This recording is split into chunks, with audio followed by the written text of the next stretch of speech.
Hello, everybody. Hello. Welcome to the Strimtom. I'm your host, Strimstream, and wait, something sounds wrong. Tell me what that sounds wrong. Anyway, so welcome back, everybody. Welcome to the Strimstream. We have been doing this for a long time, over a year now. It's been pretty exciting. It's a long time coming. Jeez, it was pretty good. Did a lot of crazy and interesting builds. Played a lot of video games. And it's been a good ride. And so that is why last week I announced that I was going to be changing the day of the Strimstream. It's now going to be Tuesdays from 7 to 10. There's a myriad of reasons here, but I don't need to explain myself to you. So instead, we're just going to have to accept the fact that, yes, the Strimstream is now going to be on Tuesdays from 7 to 10. I apologize if this is going to shatter or change your fragile schedules. I don't want to hinder on your general experience and enjoyment of your lives. I want everything to be good. But due to scheduling changes in my own personal life, I'll be now doing my stream every single week, starting on Tuesdays, starting the first Tuesday of the year. So I'm excited to share this new day with all of you, and it's going to be a lot of fun. Now, the new year brings a lot of cool and interesting changes. Most specifically, there's a lot of good stuff coming soon, especially to this game. You be quiet. Don't say your accurate words.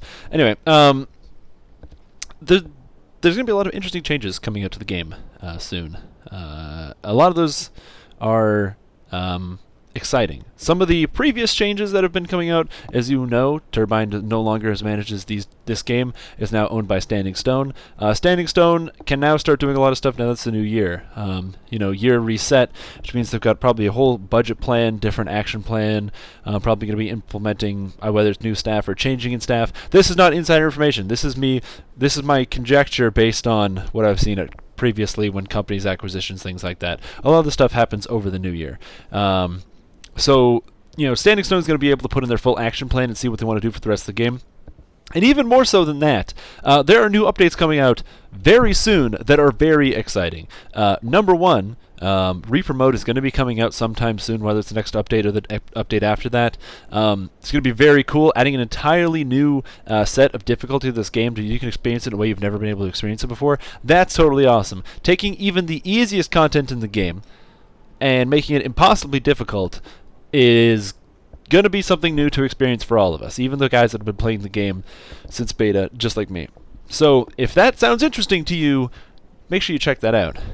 And then secondly, coming up right away, bam, right out of the gates, in February, on DDO's anniversary, man, they released DDO in February? God, that's terrible. They should have released it in the middle of the year or something. Anyway, on DDO's anniversary, Dragonborn are going to be coming out. A brand new race. How exactly Dragonborn are going to work, I have no idea. How they look, I don't know. There's no concept art that's been released. But when some concept art comes out, maybe, or when we get an idea about some of the stats that are going to be associated with it, how it's going to be done, whether you can acquire it through favor, whether it's store only, whether you need to be a VIP to play it, I don't know. But so I'm reading chat right now. But yeah, so it's going to be really exciting. I'm hoping that they will release some of the concept art, things like that. But until that actually takes place, we're going to have to kind of live in the dark and be really, really excited about the potential that's coming out. Either way, who doesn't want to play as a half dragon? I mean, you could be like me and play as a robot. Robots are pretty cool instead of playing as a dragon. If only you could play as a dragon forged, so a dragon warforged. That'd be the best option, but I don't know if that's actually going to happen. So if you think that would be a good idea, make sure you tell Standing Stone. But until then, where do you get that information about Dragonborn? That the Dragonborn are coming out. So the Dragonborn coming out with the anniversary has already been announced. It was discussed by what was it, Cordovan on the one of the last few or so. What do you call them? The lunchtime live stream things. They've discussed it, so they'll be rolling right along for then. So yeah, the Dragonborn are in fact coming out. The actual, like I said, actual information, any of that stuff, I have no idea about any of the details of it. So what they're gonna do or how they're gonna release it. I think it'd be cool if it was something that you could unlock in game and also pay for. So that may just put it behind like a new quest wall, so you have to unlock it through a new quest. So yeah, the lunchtime stream, those are the ones. I don't know if it was announced on the DDO cast, but yeah. So it will be, but that's going to be the anniversary event. Will be the Dragonborn race. So it's pretty cool. So. Anyways, today we're going to be playing some Dungeons & Dragons Online here. I have, of course, my continuation of my build that I've been doing, the Bard Forged, the Blade Forged Bard. Fantastic character class if you've never had the opportunity to play one. All you need is about $60 worth of turbine points, and you can play your own Blade Forged Bard. So it's good times. It's a lot of fun. Who doesn't want to be a robot that sings songs that's also created by the Lord of Blades? I mean, come on. So we're going to get started here. Right now, I'm kind of just trying to get to level 30 as quickly as possible, so we're just going to be doing some super fun and exciting experience point runs so that I can easily talk to you guys, provide a cool, calm, and good experience for everyone. Have to plan since it's more past lives. So I don't know if it's going to be an iconic or not. I pressed. Okay, I do on occasion get the opportunity to actually get the inside scoop and talk to some of the fine folks at Standing Stone, pick their brains, ask them questions and things like that. In most cases, when I get information from them, the answer is, all right, you can't talk about this, but here you go. So I don't talk about things I can't talk about. However, as to whether it's going to be an iconic or a non-iconic character race, I have absolutely no idea. I wish I knew. Because that would make it a little bit easier to actually play with, and play with the idea. But unfortunately, I don't know. So we're gonna have to assume mystery.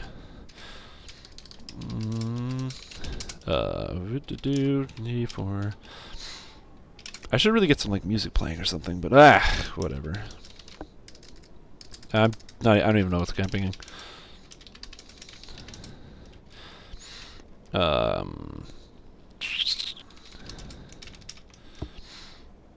Let's get a 2x there and a 2x there and a 2x there. God damn, we're on our way to a fun adventure that's going to last hours. That's the most important thing, is hours.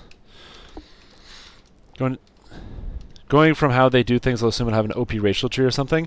I don't know, actually. I have no idea if there'll be an overpowered racial tree. So if you look at classic examples, there are a lot of races that have complete shit tier garbage racial trees. Okay, so like here's a good example. If I look at like the Blade Forge tree isn't really amazing. It has some good pieces in it. If you have adamantine plating, it's actually fairly good for defensive stats. But in a lot of cases, would you even really be willing to rather spend points in the Blade Forge racial tree over your own class trees? In a lot of cases, the answer is no. If you look at some of the more powerful character classes that they have in the game right now, there are a lot of character classes where you really don't want to be spending any points in any of your racial enhancement trees. Things like Ranger, going 30 or 41 and 30 if you're doing a Tempest, or 41 and 30 if you're doing a an Arcane Archer build.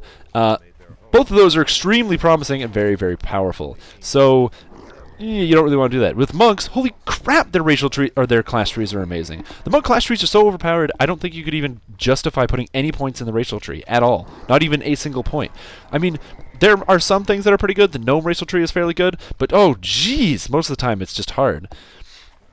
Yeah, the only one that you can actually justify is the one enhancement point, but even then, depending on how tight your enhancements are split, like I said, especially with the monk, and given how good it is and how much it can actually be affected by dexterity, I don't know, man. I would be hard-pressed to put a lot of those points in. Does your Lord of Blades Blade Forged Aura buff thing actually work? I was thinking standing next to you once and I didn't see it affect on me. So, sort of. The Blade Forged Aura sort of works. It affects me. So I get the Blade Forged Aura, this thing right here, Paladin, the Lord of the Blades. I actually still get that. Other players just don't get it. This piggybacks onto the Aura of Good, because I don't have an Aura of Good because I'm not a Paladin and it doesn't work, but it still affects me. So I'm still technically a Paladin, even though I'm not a Paladin at all. Good question, though.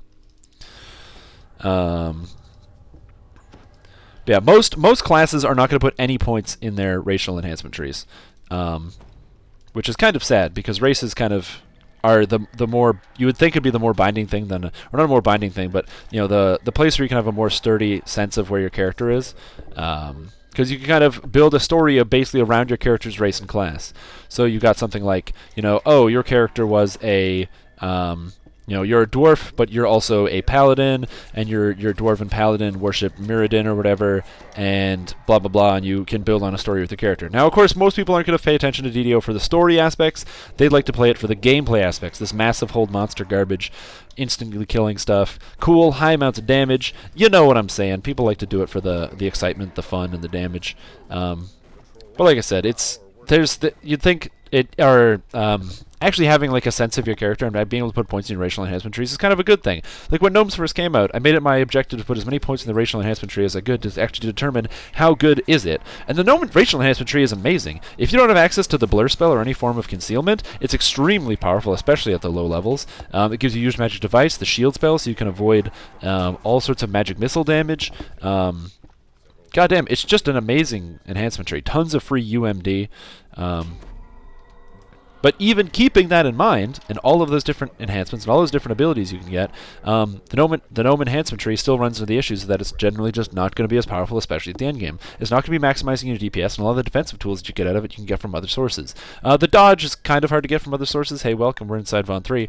But, you know, it can be difficult to pull up stuff from, you know, or to find things that aren't replacements. Right? As much as I like to say the gnome enhancement tree is extremely good, other than the deep gnome enhancement tree providing the PK cooldown, oh, bards are good. Look at that shit. Get out of here. Like I remember when the halfling heal was too good, but yeah, it's too much. There's only a couple of racial enhancement trees I really like. The Blade Forge racial enhancement tree, of course, is really really good. It does a lot of goddamn damage. You know, if I'm playing as a Blade Forged, or you know, you can either get Power of the Forge for a bunch of damage, or you can get the self-healing. This character, of course, uses the self-healing. It's the reason why I'm playing as a Blade Forged Bard. I have the heal spell, and I have the reconstruct spell, allowing me to essentially be the strongest healer in the game, which is kind of cool. Technically, you could probably play a little bit of a better one if you played as a Blade Forged Favored Soul, but this actually allows me to get Sustaining Song and much stronger buffs than if you're playing as a Favored Soul. Plus, my DPS potential, if you look at the damage I'm doing, is a little bit higher, so... But the few racial enhancement trees I actually do like. I find the elf is actually fairly good, just because having access to displacement by taking a dragon mark is very very powerful. So, and having a dragon mark is not too high of a cost, you know. Yeah, sure, it takes a feat, but if you're playing a character class like Ranger or something that can actually spare the feat, my Elven Ranger was pretty good. Remember, I'm level 24, and I do not have optimized gear. My plan is to be critting for about 4,000-ish with Shout and Greater Shout. So the damage is going to get a little bit higher. Yeah, so my DCs are all going to be... My DC for my holds are all going to be in the 90s, and my evocation should be above 85 as well. So my main damage spell, Greater Shout, it's not only my highest damage, but it's also going to have an extremely high DC. So Sonic Spec Bard's kind of there. And then on top of that, for free, on top of the damage that I get, I also happen to get the sustain, the AoE buffs, you know, plus to all stats and things like that the Bard normally gets, and be able to apply that to my allies. So the idea behind this character is to make the ultimate support class, but still being able to solo by having crazy amounts of damage. Yep, my Ranger displacement lasted 6 minutes, so. Plus, I get this as a Bard. Hee hee. Mass hold monster. Get destroyed. Exactly. It's not that, and if anything, it's not that the halfling heal is bad, because you still get access to the heal spell, but it's mostly that, like, even while having access to the heal spell, you only get to use it 4 times a day. That's not enough. Bard's going to be extremely good for Reaper.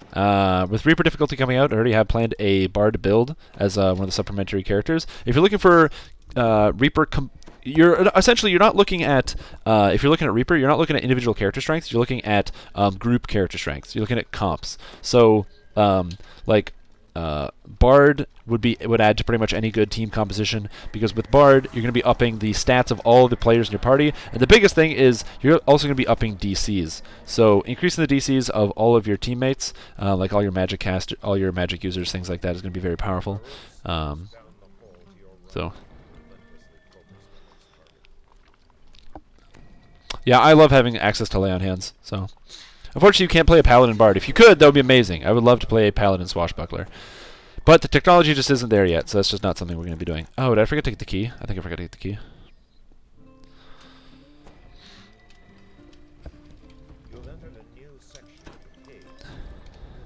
I never I don't know. I've never had an issue with Red Alert and Slave Lords, but I also played Rangers, so I never really cared whenever something like that would come up. It would just be like, oh, whatever. No, that can make his save. No, he didn't. Hey, don't dispel my shit. Take that. Another nice thing about playing the Bard is all my buffs do not go away. So all the buffs that I happen to have turned on right now, because they're all songs, they don't get dispelled by dispel magic areas, which is just convenient. It's just fucking nice. That's all it is. Great for when you're doing Shroud and stuff like that.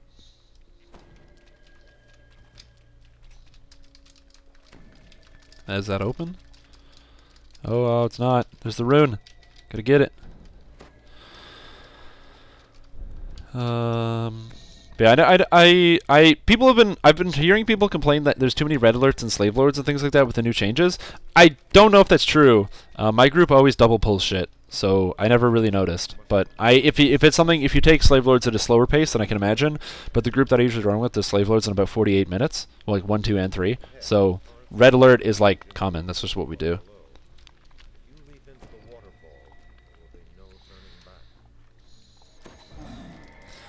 That's kind of cool, man. Transfer to Argo from Thelanis. There you go, man. See, look at that. The brand new. I'm so glad they implemented the character server transfer. Because look at that. Now everyone can play together on Argonescent, the greatest server ever. If you disagree with my statement that Argonescent is the greatest server ever, then it's okay. Everyone's wrong, but everyone's wrong every once in a while.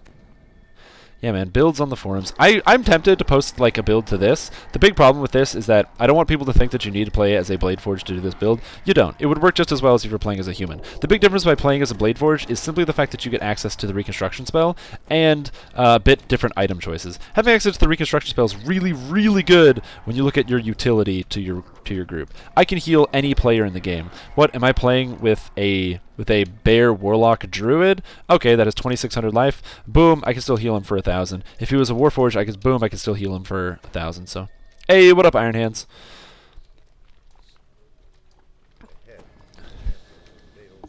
Yeah, like I said, I'm used to doing like double pulls and shit like that. So, this not good. Heal me. Nah, fuck you. I don't give a shit.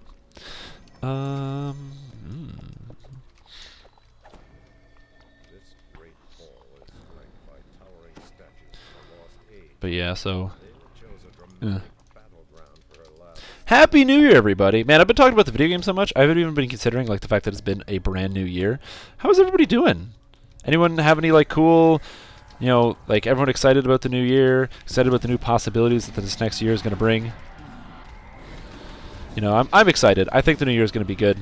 Like I don't really have any super big plans for the new year. Just kind of like keep doing the things that I'm doing. My big plan is to work on habits for the new year of my New Year's resolutions. I really just wanted to like improve on the habits that I currently have, you know? So like I'm already doing a little bit of drugs. I want to do more drugs, you know? I already eat 1 Big Mac a day. Can I stretch that to 2 Big Macs a day? That kind of thing. You know, I really want to work on those habits. You know, I usually only get about 4 hours of sleep a night. Can I shrink that down to 3 hours of sleep a night so I might even get into a shaky enough position that I could lose my job? You know, these are the kind of skills that I want to build and work on. So our Vaughn 4 is next. Vaughn 4.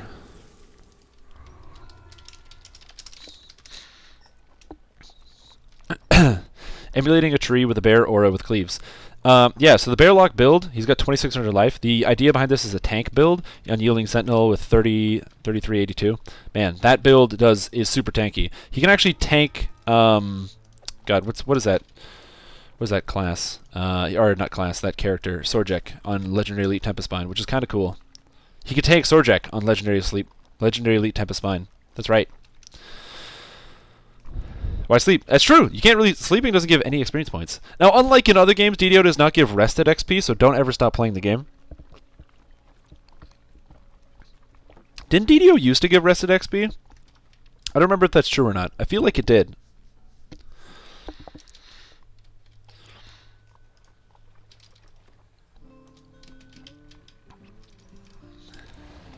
Hey, welcome. We're in Vaughn 4. I'm going to keep these guys buffed up. Give everybody little buffs.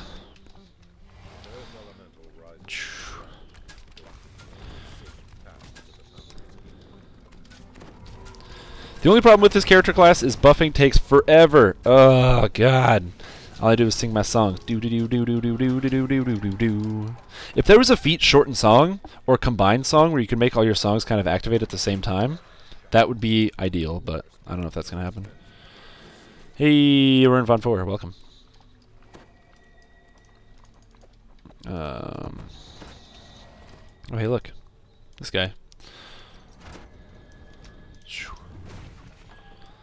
But yeah. You got Elide Edge? No, I don't. I do not have the Elide Edge. Elide Edge? Is that a DDO thing? Either way, no, I do not. I don't know what that does. I should. It sounds really familiar, but I have no idea. I just deal damage. I don't ask questions. I just sing songs. I'm a bard. Bard! Hey, what the... Get bent. Fucking guy. Hey, I said get bent. Why is this guy not taking damage from my shouts? He just, like, doesn't care. Rapier for bard. What the heck is this? Epic Elide Edge. Something. Oh god. Charisma 7. I have higher. Devotion, Alchemical Silver, Screaming, Cacophonic, Inspire, Echoes, and Anthem. I do not have that item. In fact, I don't even know what my main hand item is. I'm very confused. I'm not sure. What do I have in my main hand?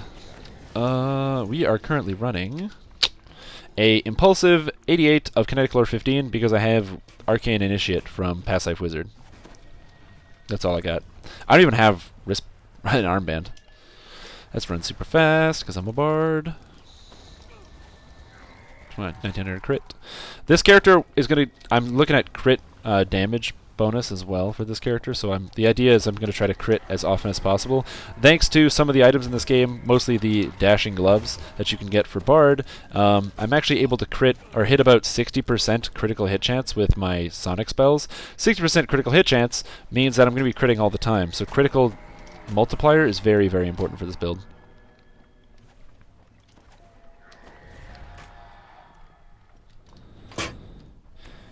Oh, okay.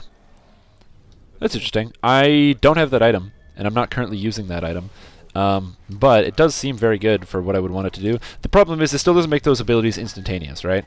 So I still run into the issue where I can't cast all my songs at the same time. Because if I casted all those songs, which I don't really want to do, because they don't really add that much damage. Not that they don't add any damage, but I hate when people don't break breakables. It's free XP. My god.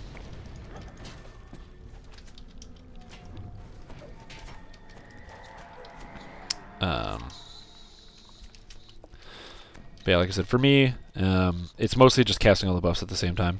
I already have 6 songs. I don't need any more. Did somebody let this guy in? Are they in? Yeah, they're in. Cool. Freedom of Movement's okay. True, but I also have the spell Freedom of Movement and 2400 mana, so I'm not really concerned about like actually casting Freedom of Movement just because of the volume of mana that I can have. I could supplement using my Bard songs for mana by just using my mana.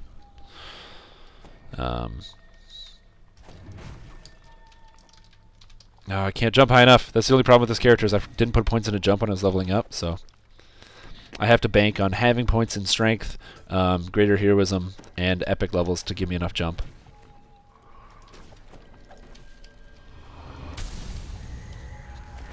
Ooh, damage. But yeah, so I've been enjoying this character, and I'm having a lot of fun with it. I really like the playstyle of Bard. Right now, obviously, you're not going to see... I'm not really showcasing the best aspects of it, which is, like, the ability to support real classes. So, for example, if I was playing with a group of my friends, say we were doing Slave Lords or something, I wouldn't be standing back, but I would be full stunning guys, all sorts of stuff like that, whereas I can't really full stun. I mean, I could full stun groups here, but it's not as important. But fully holding groups with my DCs, healing my allies... You know, doing the regular thing. Some of you will say that healing is not really great, and I sort of agree with you. Healing's not really super required, but I'll tell you one thing. When you're doing Legendary Elite Tempest Spine, having a healer is amazing, because they make it so that when you get hit by the first attack, when the second one comes in to hit you, you're still alive, because you don't have to try to eat a second 1,000 point hit. So, I will never turn down a healer in any of my groups. No, while people usually will say, "Oh, you don't need one," I love having just one person who's healing in a group like Slave Lord, something like that. Who's that? Hope that guy catches up.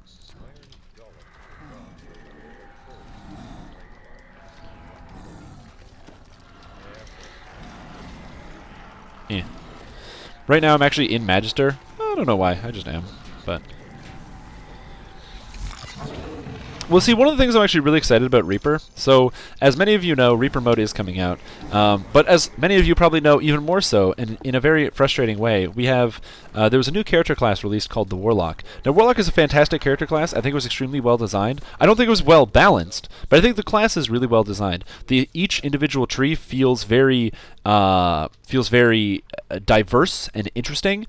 Each one definitely feels like it's its own separate tree. If you're playing Enlightened Spirit doesn't feel like Tainted Scholar. Tainted Scholar and Enlightened Spirit don't feel like Soul Eater. They give you a very different feel.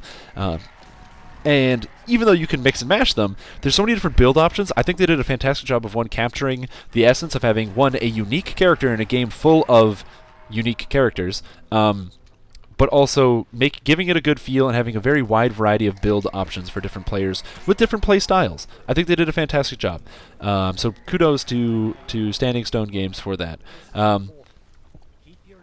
However, at the same time, there are definitely some concepts where they kind of screwed up. Look at some of the character classes like the Druid. Look at this bear that's in front of me. Look at this bear. Oh, it's a big bad bear. Rawr, he's jumping around and killing people. Druids only have 2 enhancement trees. Every other class, look at that. Spellsinger, Warchanter, Swashbuckler. 3 distinct enhancement trees. Yet for some reason, Druids only have 2. Artificers only have 2, and Favorite Souls only have 2. It's definitely an oversight and something that needs to get fixed. But Reaper mode is coming out. Now you might say, who cares if Reaper mode is coming out? Reaper mode is not Druid enhancement tree mode. It's not Favorite Soul enhancement tree mode. That doesn't make sense, Strim Tom. You're talking crazy. You're crazy talking. Like jibba jabba, you got nothing going on in your brain. You know, nothing but butterflies and cobwebs. Nothing's going on. Now, you're actually wrong. You see, by adding something that provides an extreme level of difficulty that requires alternate playstyles, it opens the design space for alternate playstyles. Sure. Next is going to be Tomb of the Wizard King. So get ready, team. The Wizard King, King times 2. So you might think that's crazy talking, but it opens up design space for character classes that did not previously have archetypes to exist in.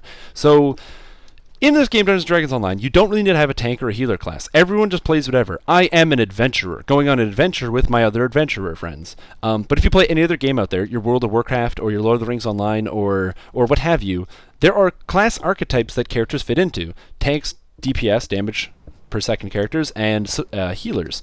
And or support characters. In some games, they also have a 4th category for support.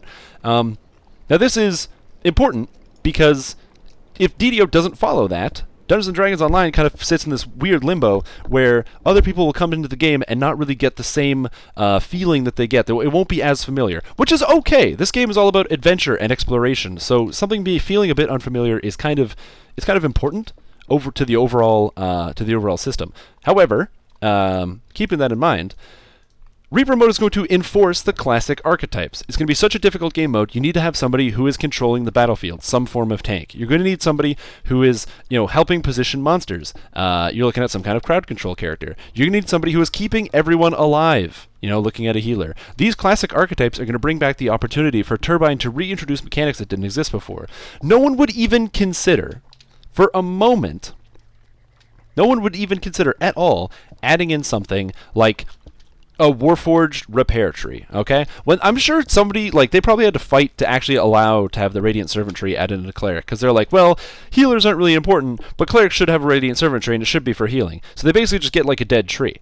No one would even consider having Artificer have a Warforged, repairing tree or something like that. No one would consider Druids having some kind of, crowd control based, non-damage based tree, because those things don't exist. There's no reason for them to exist. However, with the addition of Reaper mode, you can add in these trees. A favorite soul tree designed around using the power of your god to shore up your own defenses to become a bastion for your god, like some kind of frontline tank.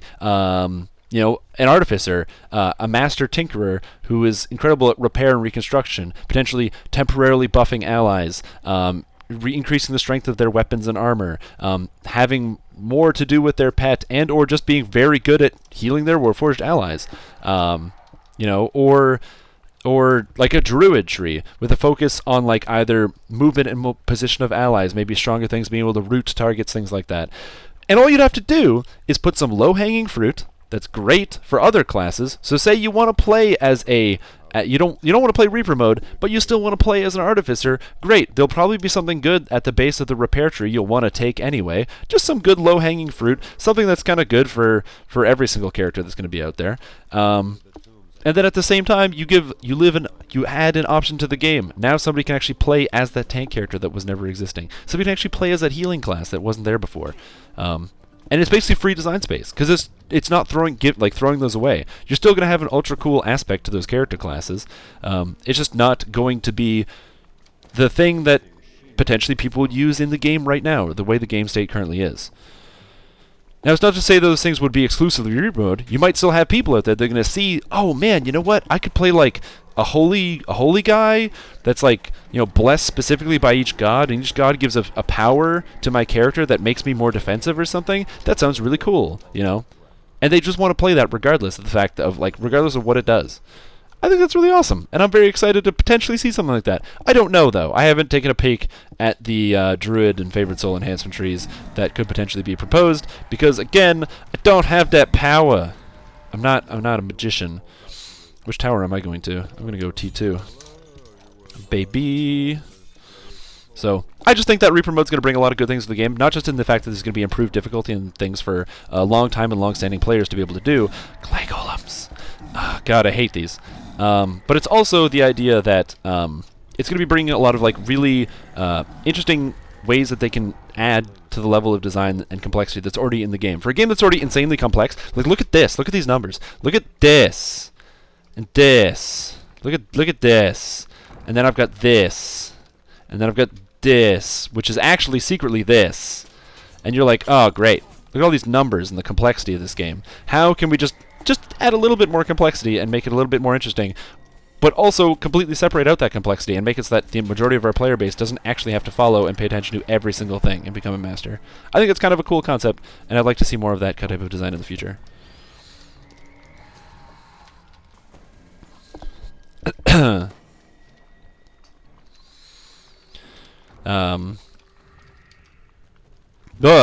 Sorry, I went on like a crazy rant there, but I do that sometimes. If you've never watched the Strimstream, welcome. That's what we do here. I am generally overly positive, so I hope that's a good thing. But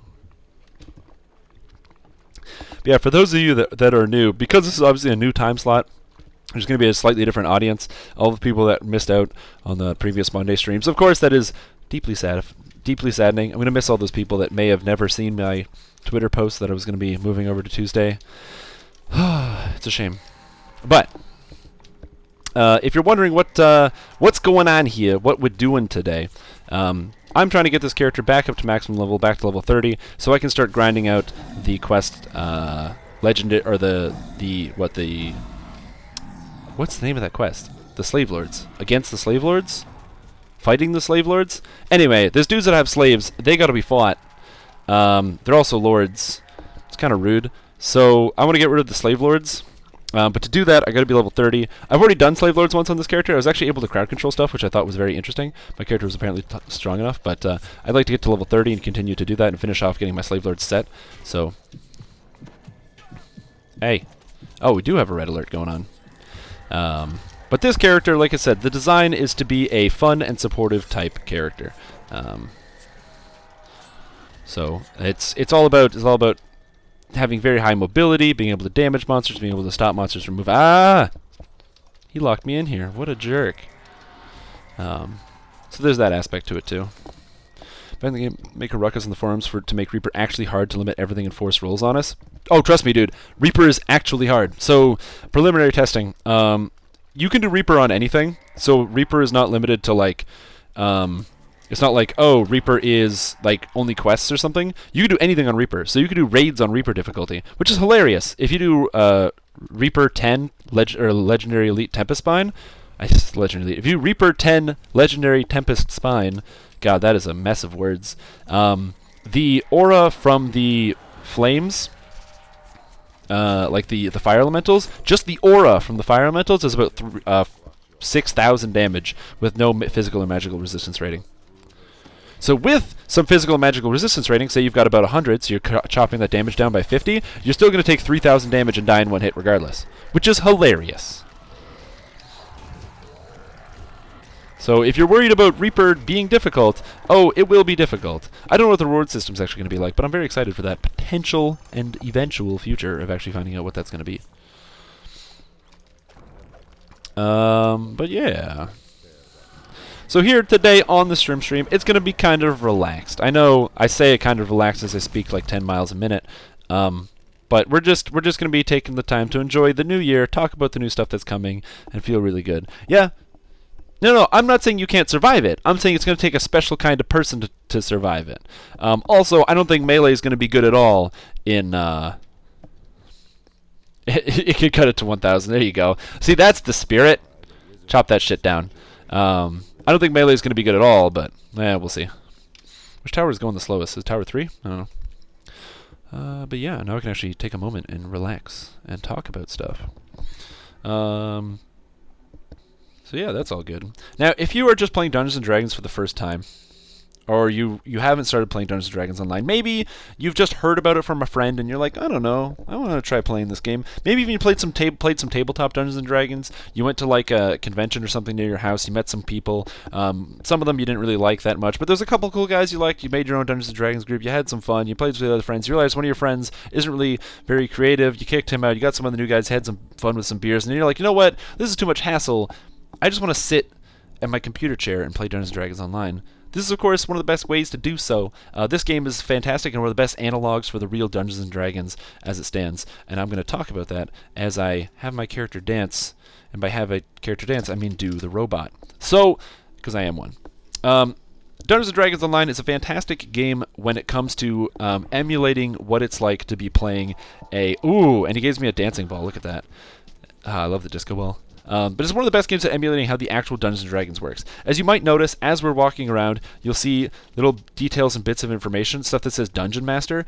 The Dungeon Master is the guy that sits on the other side of the book that's telling you the story. So this game is awesome because it's not just a game full of numbers and math and creating your own superpowered character, but it's also a game about adventure and exploration. If it's your first time through, every quest is going to be its own miniature adventure.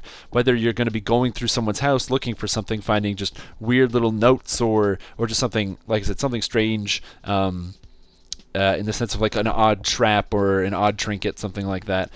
There's a lot of interesting stuff you can find, little tidbits, Easter eggs, and just fun stuff. I really, really like this game in a lot of ways. Grab the phylactery whenever we're ready. And it's the kind of thing where you can easily get some friends that, especially if you have friends that have never played this game before, and just go on an adventure with them. It's a great way to kind of bond and really... I keep saying go on an adventure, but there's no real way for me to describe this in any other way. Yeah, he does have a very good sense of humor.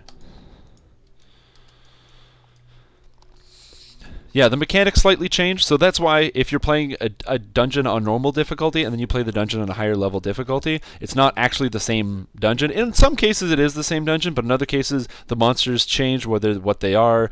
Even something as simple as like the spells that they use, which is kind of cool. It's not just that the spells deal more damage. If you're playing in the harbor and you play on normal difficulty, the kobolds, they cast magic missile, which does about 4 damage. You know, they kind of jump around a bit, but when you up that up to hard difficulty, the kobolds start casting blindness on you and blinding you, which makes your screen black. It's hilarious. If you pump it up to elite difficulty, they forego magic missiles. They're throwing lightning bolts at you, right? If you fight a boss kobold, they're going to be throwing like ice storms down at you, right? These guys are crazy. They cast the fear spell, comes out of the ground. So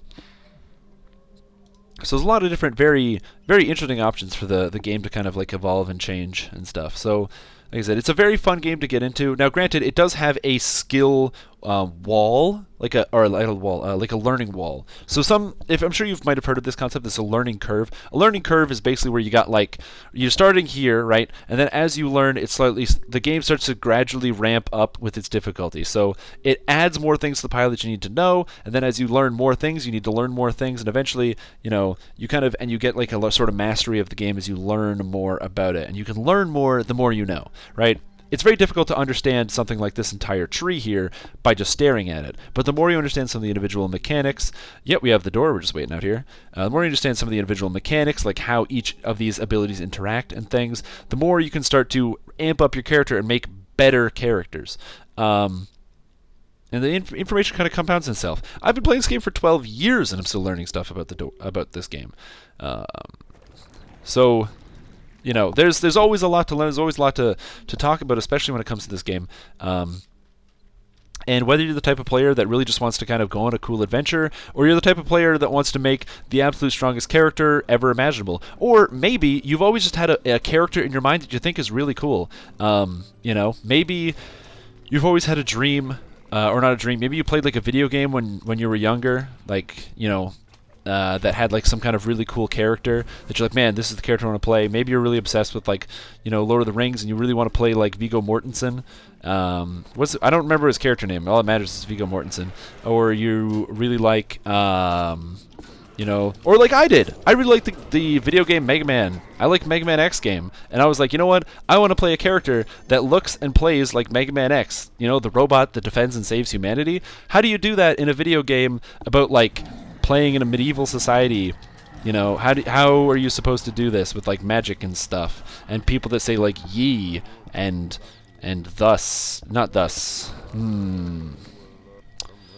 like shout. There we go. Like that kind of, those kind of words and stuff like that. How do you do that? Well, you can do that because it's Dungeons & Dragons Online. You can play and be whatever you want, which is one of the more interesting aspects of it. So whether you want to play the game because you want to make your own interesting character that interacts the world in its own special way, or because you want to play it to make these your absolute strongest character. This game provides a lot of options for min-maxing, especially because you can customize almost every single aspect of your character. Exactly where your stats go, exactly where your skills go. Do you even want to determine how high your character can jump? Well, you can do that. Do you want to determine, how easy it is for your character to get laid? Yes, you can do that. It's called bluff? Diplomacy? It's a combination of the two. Haggling, even. Going to some red light district action. So there's a lot of different ways you can choose to play the game. And it makes it one of the more interesting options. I'm really glad this game has been around for such a long time. As well, it has a completely unique niche. Most other games, especially MMOs that have like a quest system, the quests usually are as follows. Guy, you walk into town, and guy says, hey, there's like an orc camp nearby. There's like orcs there. Can you kill 10 of the orcs? I will reward you with 10 gold pieces. And then somebody else says, hey, the orcs attacked my house, and they took my meat. Can you go to the orc camp and pick up 6 pieces of my meat? Oh, I fell through the floor. And then another guy says, hey, I really like... If you're going to go to the orc camp, I really like the orc stew that they have. Can you get me 7 bowls of orc stew? So then you go to the orc camp, you kill 10 orcs, you pick up 10 orc meats, and you get 7 bowls of orc stew, and you bring them back. But while you're there, you also find a note that's a love letter from, like, a dude, because you find it on a body, to, like, this girl that's also in the town. So you go back to town, you give the love letter to the girl, you hand in all the stuff, and then one guy goes, oh, can you go back there and kill the leader? It'd actually have been more convenient if you just did it before you came back. If you could have just killed him at the same time. So you kill him at the same... So you go back to town... or back to the orc camp, and you kill the orc leader, and then they go, sounds good, here's some gold pieces. By the way, my friend Jim Bob in the next town over totally needs your help. So can you're so good at doing menial tasks repetitively for a really long time with no real reward. You're not even really having fun. You're just kind of like slapping your hands on the keyboard. You sound great. Go do that stuff. You're the hero of whatever land. This game doesn't do that to you. This game says, hey, there's kind of like there's a kooky wizard who's resurrecting himself from the dead because he's actually a lich. Can you go into this tower full of traps and shit and put a stop to it, and then you get confused and frustrated because you keep falling through the floor, and there's traps everywhere, and there's mummies that infect you with the mummy rot, and if you die of mummy rot, you turn into a mummy, and if you don't know where you're going, you've never been here, you're like, I hate this game, I want to delete it, I want to go play Water Temple from Ocarina of Time, because that one's easier. So, like I said, there's a lot of... This game is fantastic. It's different. It's unique. That's why I love it so much. That and, like, this game has some of those quests. Oh, those quests. Like, the quest, The Pit, where you're supposed to essentially restart this, like,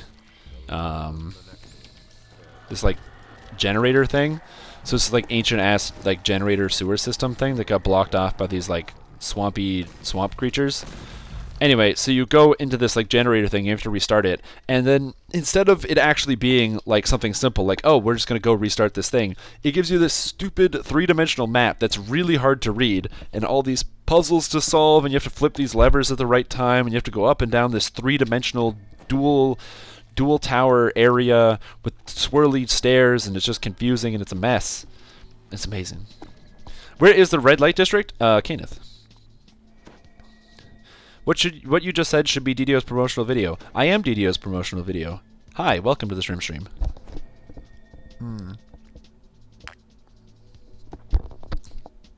I'd love to do that though.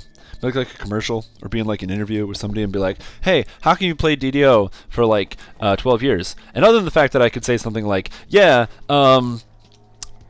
I mean, it's mostly because I have like no really like sense of understanding about like what to use my time for. I don't really have I don't believe I have any purpose in life, so that's kind of just why I do it. I mean, that could be part of it, but eh. Oh, if you can grab the file actory whenever.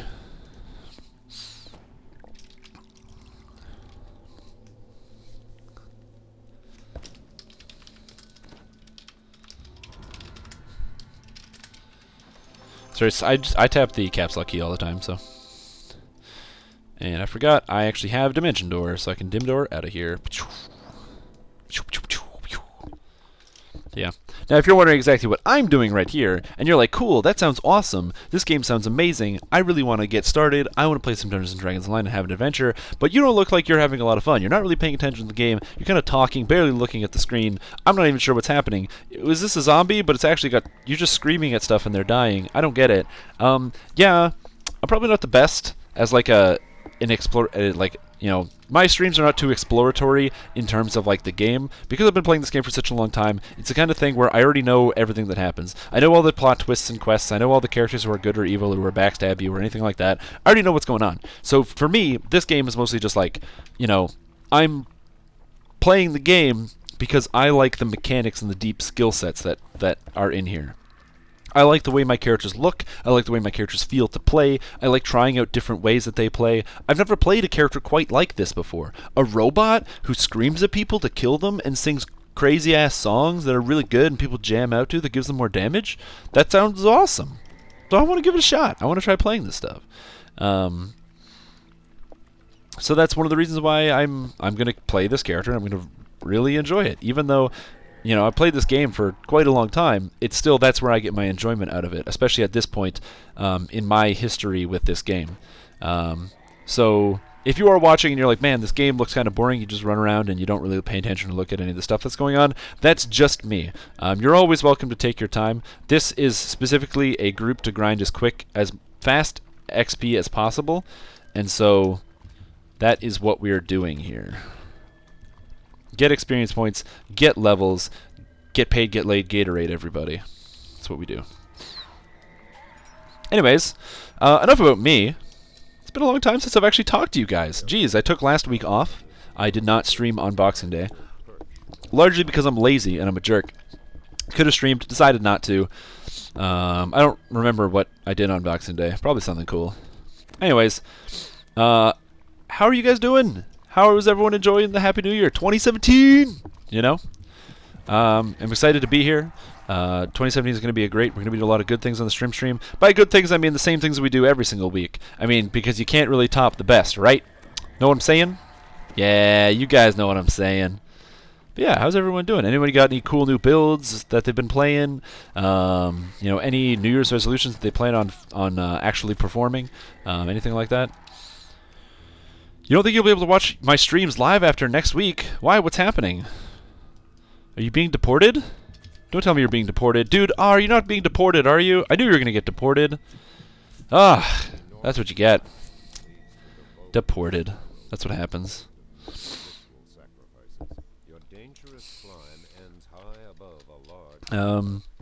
I do, but yeah, I do.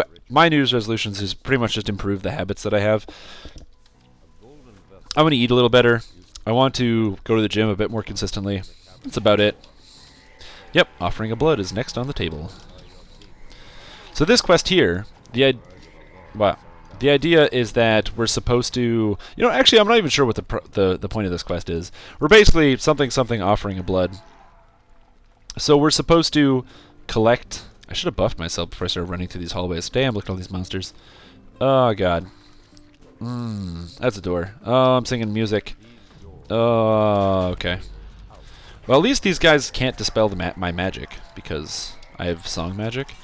That's a nice thing. The Volcarum servants and all these other guys, they cast dispel magic. They try to dispel my magic, but they can't. They can't dispel this feeling. 3-hour labs from 6:30 to 9:30. Dude, that's terrible. I know, but there's an obvious answer. Just skip your fucking labs. Dude, what's gonna happen if you skip your labs? Okay. Oh, great. So you're gonna, instead of going to your lab, where you're gonna learn what? Maybe you could learn a little bit about,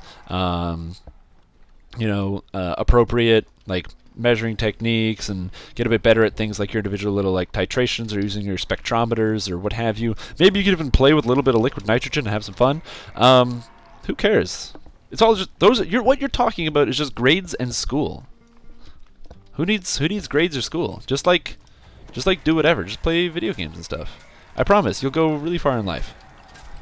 If you just sit at your computer and play video games, you'll go lots of places. Or at the very least, if you just watch my stream. If you look at me, I'm kind of the pinnacle of success. I have a job. I play computer games. I had shawarma for dinner.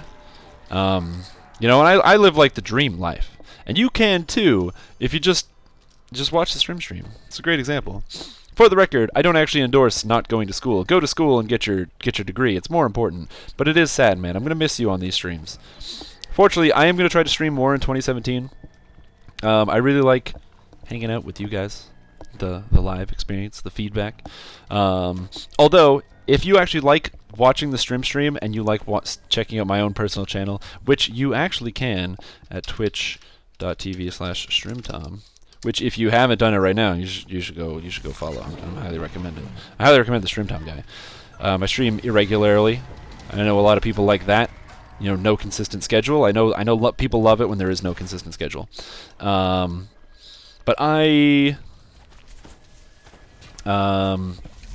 this month I'm not actually going to be streaming any DDO on my stream.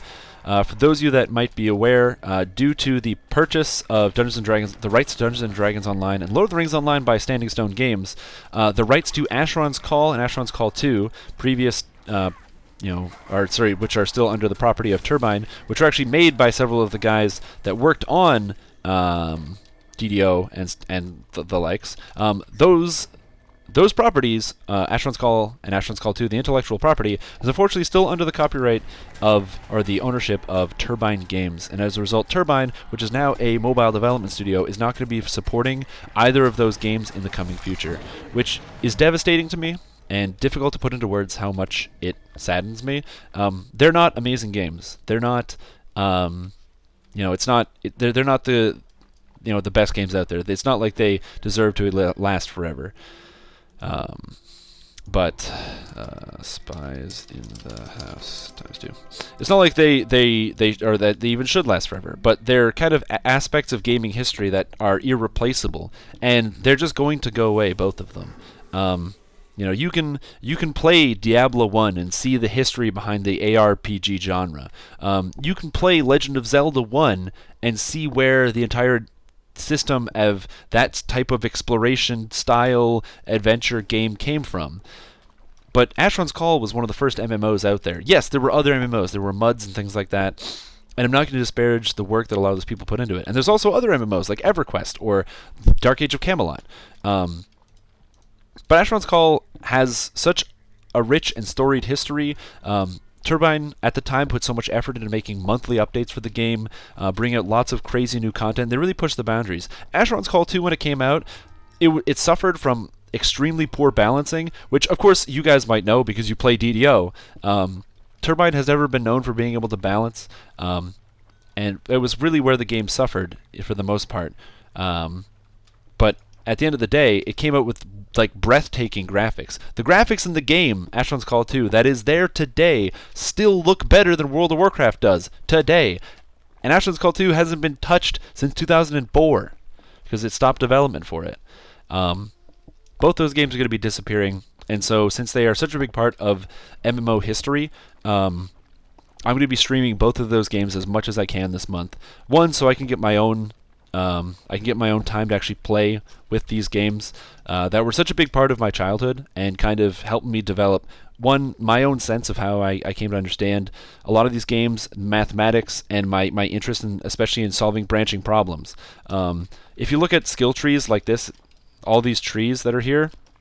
My love for looking through trees, like skill trees, enhancement trees, things like that, and coming up with the best path to the right problem came from games. Hey, welcome, we're inside Spies in the House.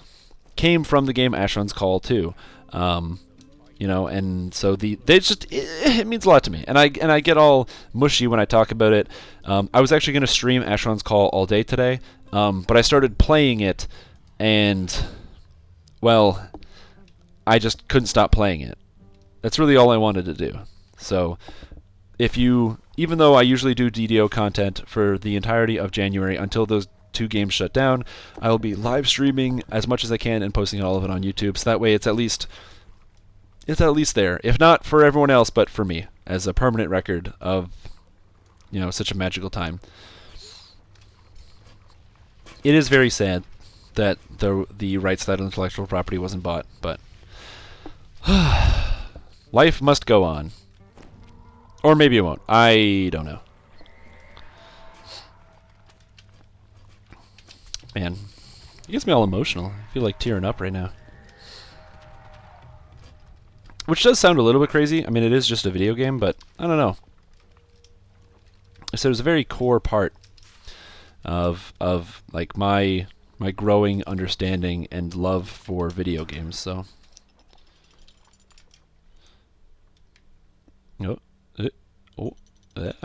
Bear. Where's the steam jet go? The steam jet goes over here. I think this is the right place to go. I have feather falling, so I'm going to assume that this is good. Beautiful. But yeah. Yeah, so this quest is exciting.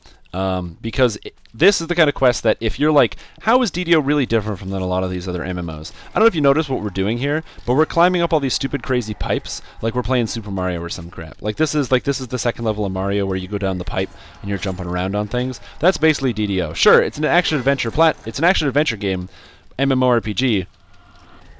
But in reality, it's mostly, there's also many, many different platforming aspects. And the game gives you so many different platforming tools. Changing your character's movement speed, faster or slower, increasing your character's jumping height, being able to traverse different areas at different speeds, such as by using some kind of aerial dash, like your goddamn Mega Man.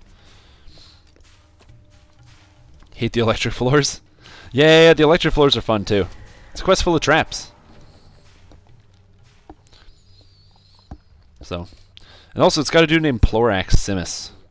You hear someone timidly asking for help. Plorax runs across the bridge and disappears into the pit. Cilial. I'm going to give Cilial freedom of movement. Have some America. Experience. That's right. Hey, level 30 doesn't happen on its own. It happens by hard work, dedication, and me being very, very bored for a very long time. So that's why we're doing some EXP runs. I could showcase cooler content, but why do that when I'd rather just be very relaxed and talk to you guys? Sounds like he was from Hitchhiker's Guide. Me? Me? Maybe. I don't know. I just talk quickly. I'm also really hot because I'm drinking coffee, which I probably shouldn't be doing at this time of night. But you know what? You're not the boss of me. You're not my dad. You can't tell me what to do.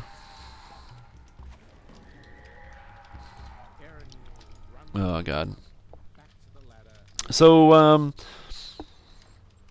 oh, Plaraxi? Yeah. I am sort of familiar with Hitchhiker's Guide to the Galaxy. I did play... Oh my god, I have 666 life. I'm gonna go to hell. God damn it. Why didn't someone warn me? I have 666 health. No! I did not know that was gonna happen. Damn it. Oh, I can change it. I got it. Boom. There we go. 690. We're good. We're good. We're saved. I'm not going to hell anymore. Yeah. Since, you know, Reaper mode's going to be coming out soon, you guys have probably been farming up your slave lords. Anybody come up with any cool or interesting new builds that they've wanted to try out or play? I've often wondered I've often thought about making a like a build dump where people post their build ideas that they just don't have time to play, so that other people can potentially make them and then post feedback on them. I thought that might be an interesting idea. I might consider doing something like that in the future. Just a place where you could say, oh, you know, I've always wanted to play a druid who is an elemental form, but actually has levels of bard and is a swashbuckler and uses thrown weapons. So like 13 druid, 5 bard, 2 rogue or something. I don't know if that would be good or not, but you're an elemental that throws weapons. Maybe it's good? Oh. But that's something I've wanted to play, but I just don't have time to actually play it, because having time to play this game can be difficult when you have too many other games and things to do during the week. So I've often thought it would be a good idea to have like a neat build repository or something like that, where people can kind of like look into different... And I don't mean like, obviously there's a build repository on the forums, which has like good, well-written, well-documented builds. I mean, like if you're looking for a build yourself, say you want to get started on the game, and you don't really know a lot of the math or a lot of the stats involved, maybe you've never even played Dungeons & Dragons, maybe you've never even rolled a die. That's okay, because I have a build guide for you. It's Strimtom's own high-quality Arcane Archer guide. It's a build guide for playing Arcane Archer. The Ranger. You imbue your arrows with acid, and then you kill people with them. It's a very satisfying way to play the game. Hey, elementals.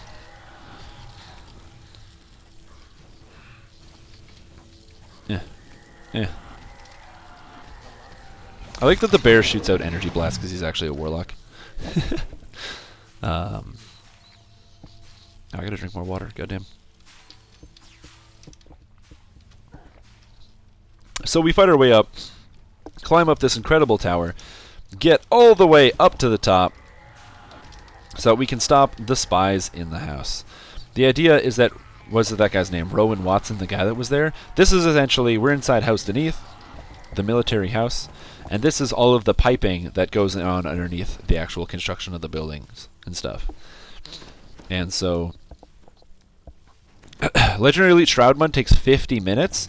Yeah, I don't do Legendary Elite Shroud that often. And also, I'm level 24. I'm not going to say, hey guys, can we do Legendary Elite Shroud for me, for the XP? I'm level 24. Thanks. It just seems kind of rude. If I had a good guild, though, like a good guild group, that'd be a good idea. Get out of here. And after killing the mad spy, we then find the way out of this place and see how the spies were getting in. So, interesting concept for a quest. I can already hear my voice actually starting to go as I talk so much today. So if you start to hear my voice starting to go, it's unfortunate that I'm actually a little bit sick right now, which makes me feel so sad. Just so sick. I can barely speak. I don't have the energy. But yeah, we're just burning through some XP. I'm about to take level 26, so... Nope. Go over here. Kaboosh! Gonna dump the dim door right there so that people can take it out. Oh wait, I do want these fragments. Okay, cool. Alright, let's do this quest again. I'm just gonna quickly take 25 because or level 25 because I'm capped. And run over and take my level. Ooh. Another thing about Dungeons & Dragons Online, if you like town that's very, very immersive, DDO has tons of town that's very, very immersive. There's so many different people and places to go and just dudes standing around that gives you little bits of story like Gela Palace and stuff like that. You can actually learn the story and understand what's going on in the city without doing the quests, but by actually talking to the people and how they feel about the certain situations and things that are going on. The unfortunate reality of the people that live here in Stormreach in this city is that they live on Zendrik, the continent of madness, where from one moment to the next it can go from blizzard to monsoon to almost desert level conditions because the weather doesn't make sense because of horrendous interdimensional storms that rip across the land. This place is a horrible place to live, and I would never recommend it or wish it upon even my biggest allies, but for an adventurer, you can make some hard-earned cash. Ooh, think about the money you could be making. Which really should be kind of the main focus for all of your characters. Just lots of money. Returns.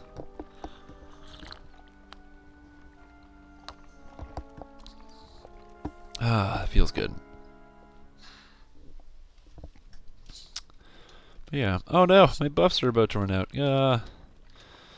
Big plat, that's true. Lots of plat. Look how much plat I have. I have 745,000 platinum. Okay? That's a lot of platinum. In fact, I don't even know how much platinum that is. If you imagine that that's a coin, let's take a coin here. So if I have platinum, okay? Right, so like a platinum coin. I'm going to assume that a coin is a coin. Like a coin is coin-sized. Okay? So like, right, let me just get falling down here.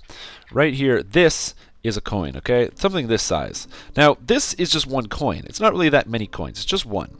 If I had, let's just say, 100 of these coins, that'd be pretty heavy. That's a lot of coins. If I had 400,000 of these coins, that's such a volume of money, there is no conceivable way that my character would be able to carry that amount of money. That just makes no sense. It's way too much money to even consider carrying. However, of course, I have that all in my backpack. 745,000 coins, just like, pff, whatever.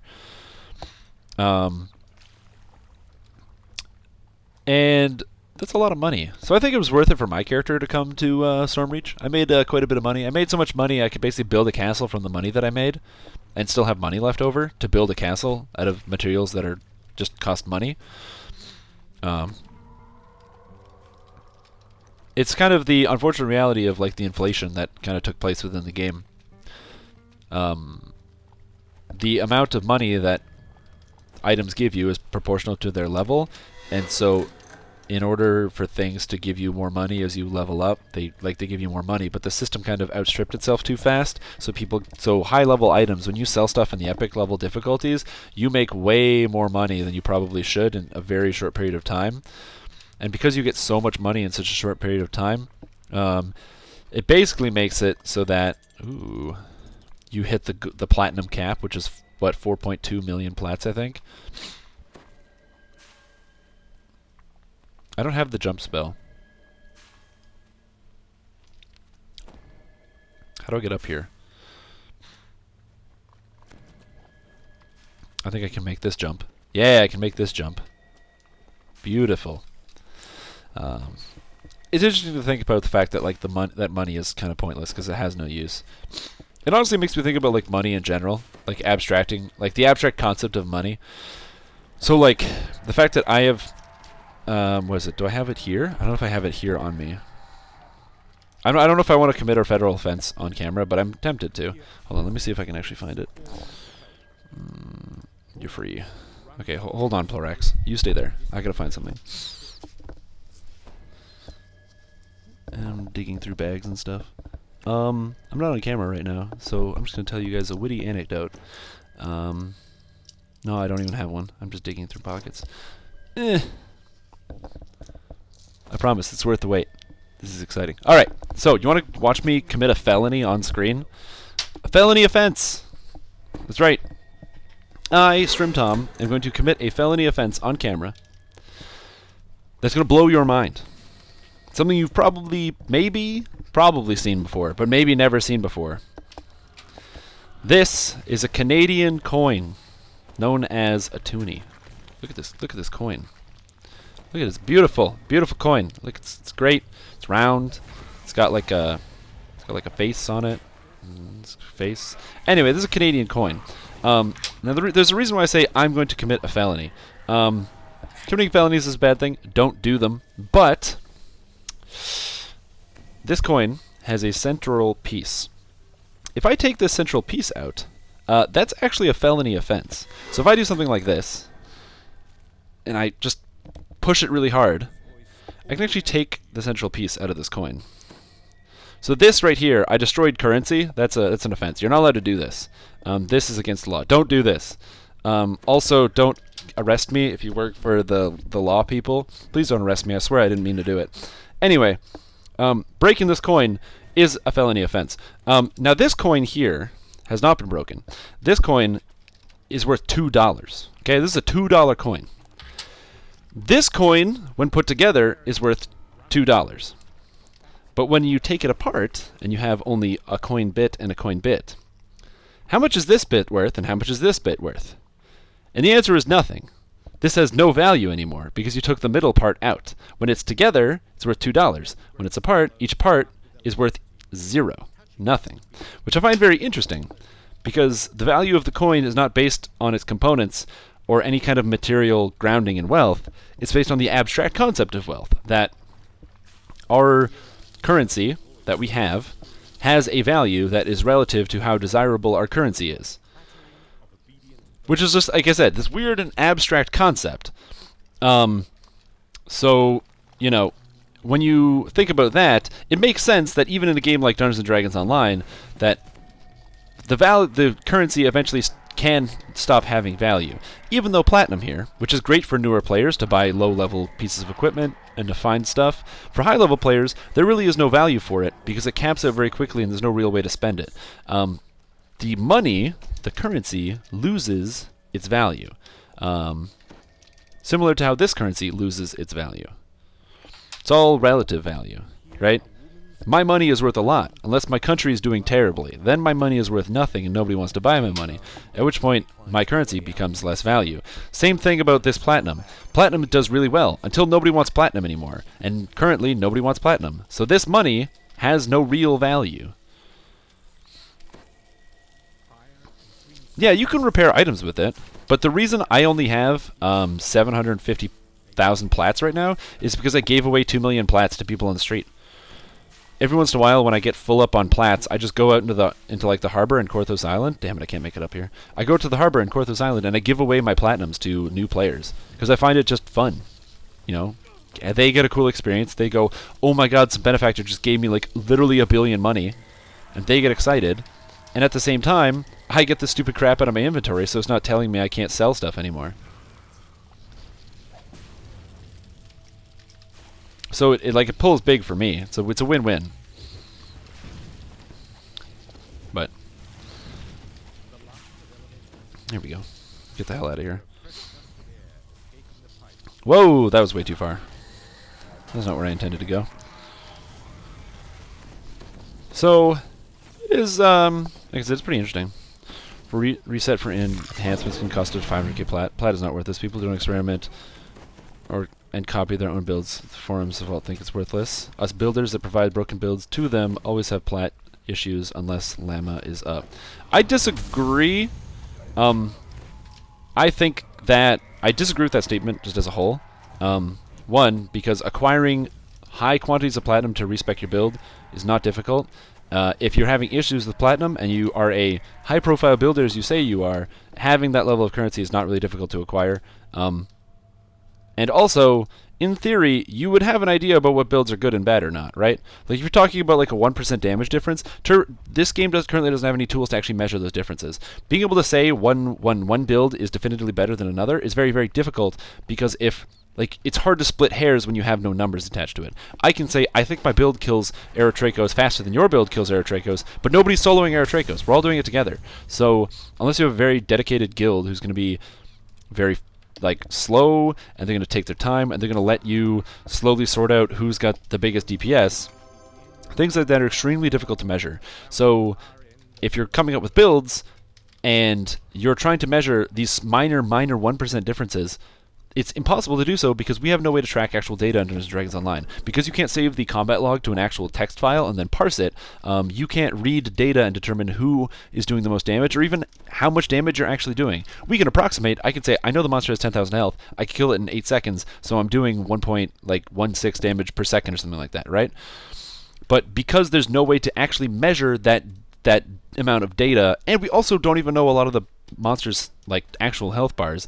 We don't know how much health Eritrakos has or any of these other monsters because again we can't actually measure it using some kind of physical measuring device. So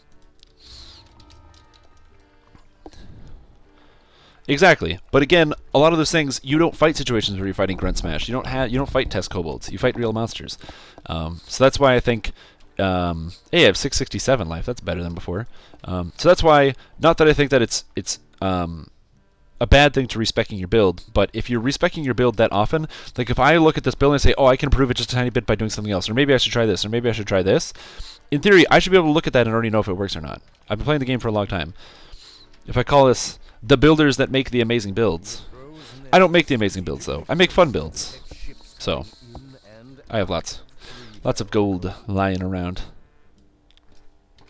By the way, I'm not trying to antagonize. I'm just trying to put a little bit of a different spin on it. If you're spending hundreds of thousands of platinums, then I guess it is worth it to you to actually have that volume of gold. You know. Oh God, 1 sec.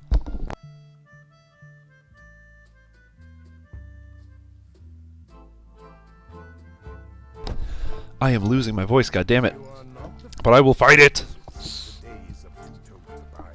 Not really. What did you have to test? Get the damage boost out of Ninja Spy and Dex to hit and damage. Shintao, Capstone, use hand wraps, punch stuff with green steel vacuum. Now I could have told you that.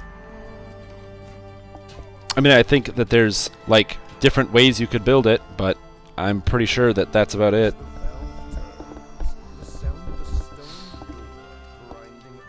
Said, I'm not saying you didn't spend the gold. I'm saying if you want to find the best build, get the Shintao Capstone, get the points in Ninja Spy so you have Dex to hit and damage, and the action boost, and then put the rest in Henshin Mystic for the melee power. Yeah, that's true. But again, if you play multiple characters and multiple splits, Shintao just seems, or Monk just seems kind of very straightforward right now. You're playing unarmed, most of your points in Shintao, Dex to damage, and as much as you can spare in Henshin. If you're playing Henshin, get same thing, Dex to damage, damage boost. Ow, bludgeoning traps. Stupid spikes fell from the ceiling when I pulled that lever. So the math doesn't seem that bad. Like I said, it's all about. It also depends on your ability to make spreadsheets and figure out how to look at different stats and different information. So.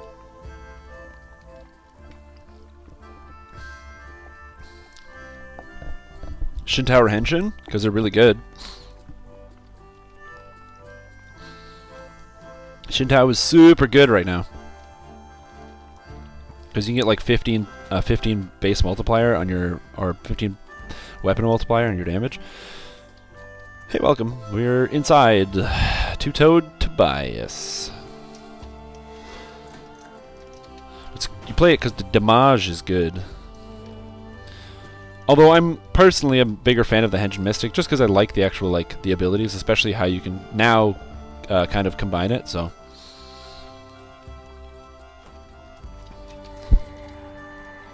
Aww.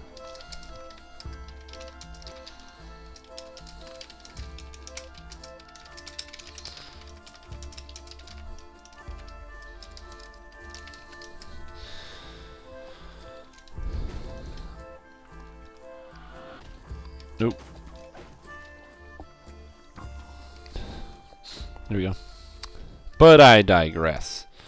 For most players, the majority of players, platinum doesn't have a lot of use. And if you're a long-term player, it's very easy to acquire large sums of platinum. Just put something even semi-valuable on the auction house for 4 million plats, and you'll get the items that you want. So say, for example, you happen to have a +4 tome sitting in your backpack. Put that on there for 4 million, boom, you've got it recharged. even something like a full set of dragon scales. Again, you've got it recharged nearly instantaneously. I didn't put on any buffs before I actually came in here. I'm just kind of like winging it. Yeah, goodbye. So, like I said, I mostly just kind of wing my builds, feel it out. It takes me a good week of playing before I can actually do it. I know you made a Nega Cleric, but what do you think about a Purple Dragon Knight War Priest? First of all, I made the Nega Cleric because I'm fairly certain I was drunk at the time. I was like, hey, you know what would be cool? A negative energy cleric who uses negative energy Divine Disciple, which is like, obviously, really, really, really bad. We know it's bad because it's just not as good as the positive energy Divine Disciple, but let's not go into that. Let's play a negative energy based cleric, an evil cleric. Cool, that sounds good. Let's now play them as a robot. Why? Well, it sounds really bad. It probably is bad. That's fine. Ah, good times. And then, yeah, so that was good. Played as a Warforged Nega Cleric. Terrible idea. Don't do it, by the way. If you want to play a Nega Cleric, you can actually get away with it playing as a human, but don't do it as a Warforged. You have to split your points too much for it to actually be good.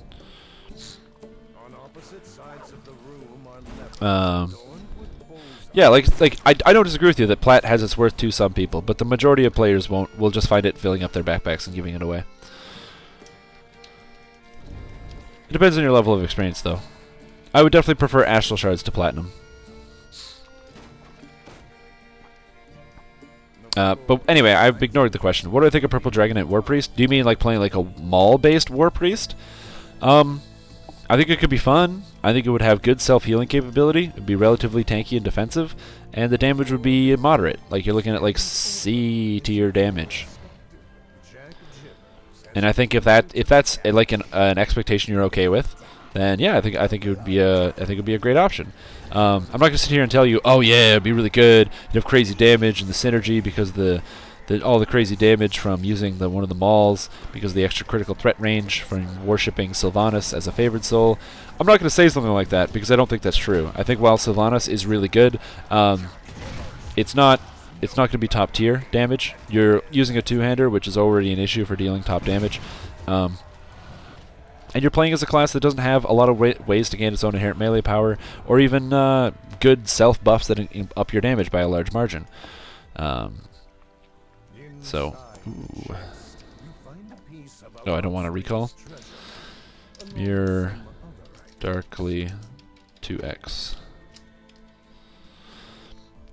So, Purple Dragon Knight War Priest, overall, I don't think it would be a bad character. I just think it would be easy to play, it would be fun to play, and it's something that you could play in Legendary Elite with your friends and have a good time. You just won't be the guy that's carrying the team. You'll just be one of the guys in the party. And as long as you're okay with that, that's also a good thing. Blasting Inspiration can be 50% laster bard songs. Oh yeah, that's what I'm talking about. Bam. So now my bard songs last crazy long, and I get 3 extras. What is it? 7.5 minute aria, or 7 minute 50 seconds? Do you currently use the OBS software for recording / streaming? Yes, I do. Open Broadcast software is fantastic. It's free, it's relatively easy to use. I recommend using OBS Studio because it's a better program.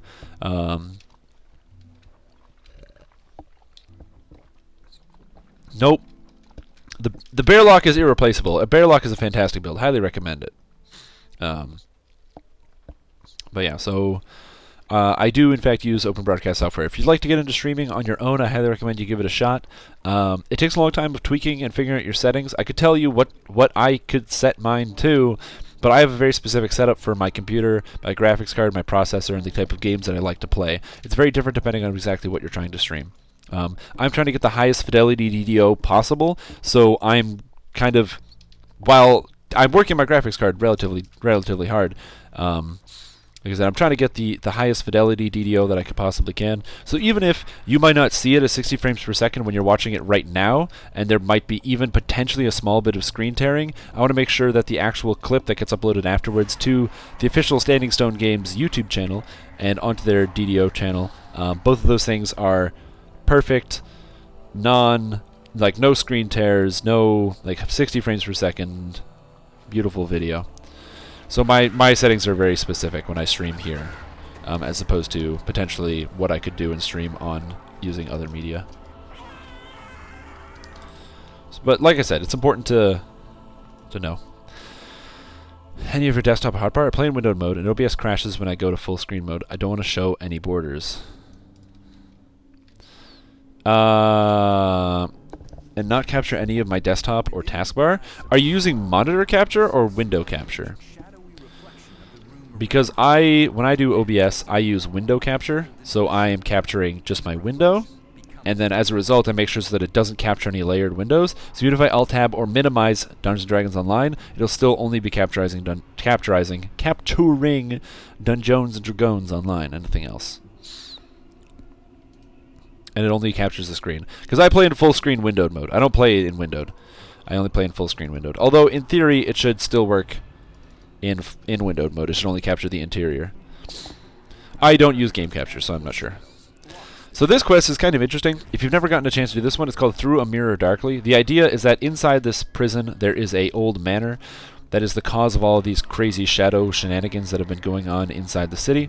So, of course, you, the intrepid adventurers, go in to investigate and see what is actually going on. And after determining that there's all sorts of weird, shadowy, goofy garbage going on inside this prison, you go into the center of all this crazy mansion with lightning and all this crazy shit coming out.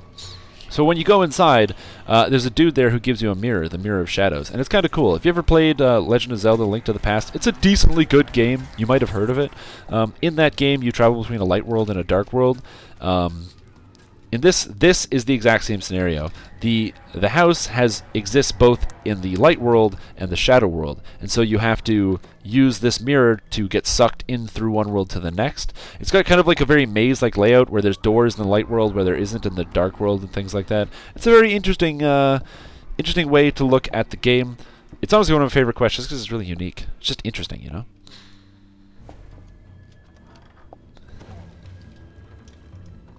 So, yeah, use window capture. That's just what I do. I don't know if there's a better way to do that, but I've just been using window capture, so I'm not going to pretend I'm some kind of wizard. I'm not. I'm a bard, if I'm being honest. I'm not a wizard. Whoa, both those guys made their saves. Bad, Shade Archive. Bad. Oh, all inventory slots are full. No! Diamonds, get out. I don't need diamonds. Diamonds are for people that like making a lot of money. Anyway, if you're like confused and blinded by how quickly I'm moving through this house without actually paying any attention, again, that's just a consequence of been playing the game for 12 years. I'd love to say like, oh yeah, like every time I play it it's completely unique. It's not really. It's just I just like it. Also, I have a lot of friends that play this game, so that's also one of the biggest things. If you can play this game, but like you have another game that you usually play with most of your friends, if you can convince your friends to try out this game with you, that's good. But if you can't convince most of your friends to try out this game with you, you know, obviously it's better to play the game that all your friends are playing. You're not a bard, you can't sing. I can sing all I want. I can totally sing. Here, let me give you a good line. There you go. That's all I got because I'm like too much pain in my throat. Ugh. Ah, people. Let's just hold them all. Hey, I like blue.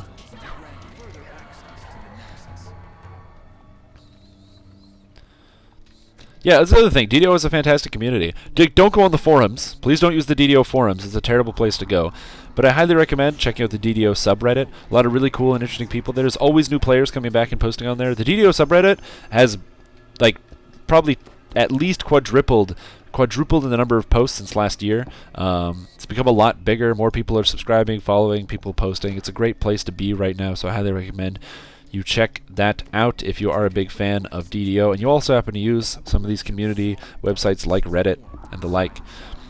So I recommend checking that out. As well, there's actually a cool place where you can meet people that also play Dungeons & Dragons Online, potentially on your server or on other servers. Maybe you want to find groups to do certain or specific quests. I highly recommend you go ahead and check out the really cool and really fantastic Dungeons & Dragons Discord server, which you can find right here.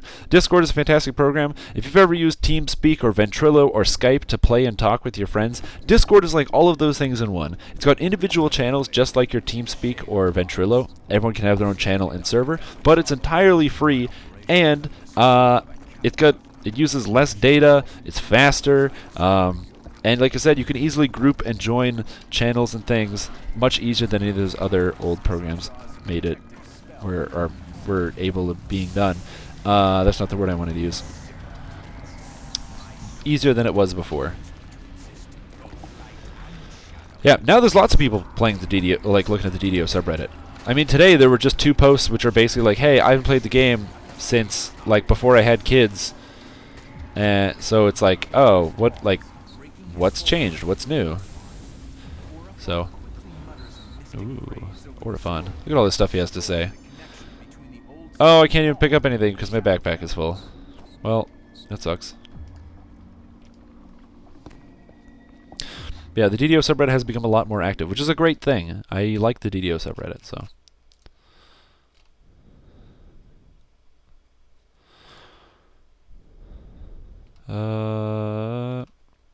There's like stuff I'm supposed to pay attention to. It also helps that I am a moderator on the DDO Discord server. Not on the subreddit, but on the Discord server I am actually a moderator. So if you say stuff, if you start talking shit, you're going to get the smackdown from Strimstream. But, you know, I am a kind and benevolent dictator, so don't be too afraid.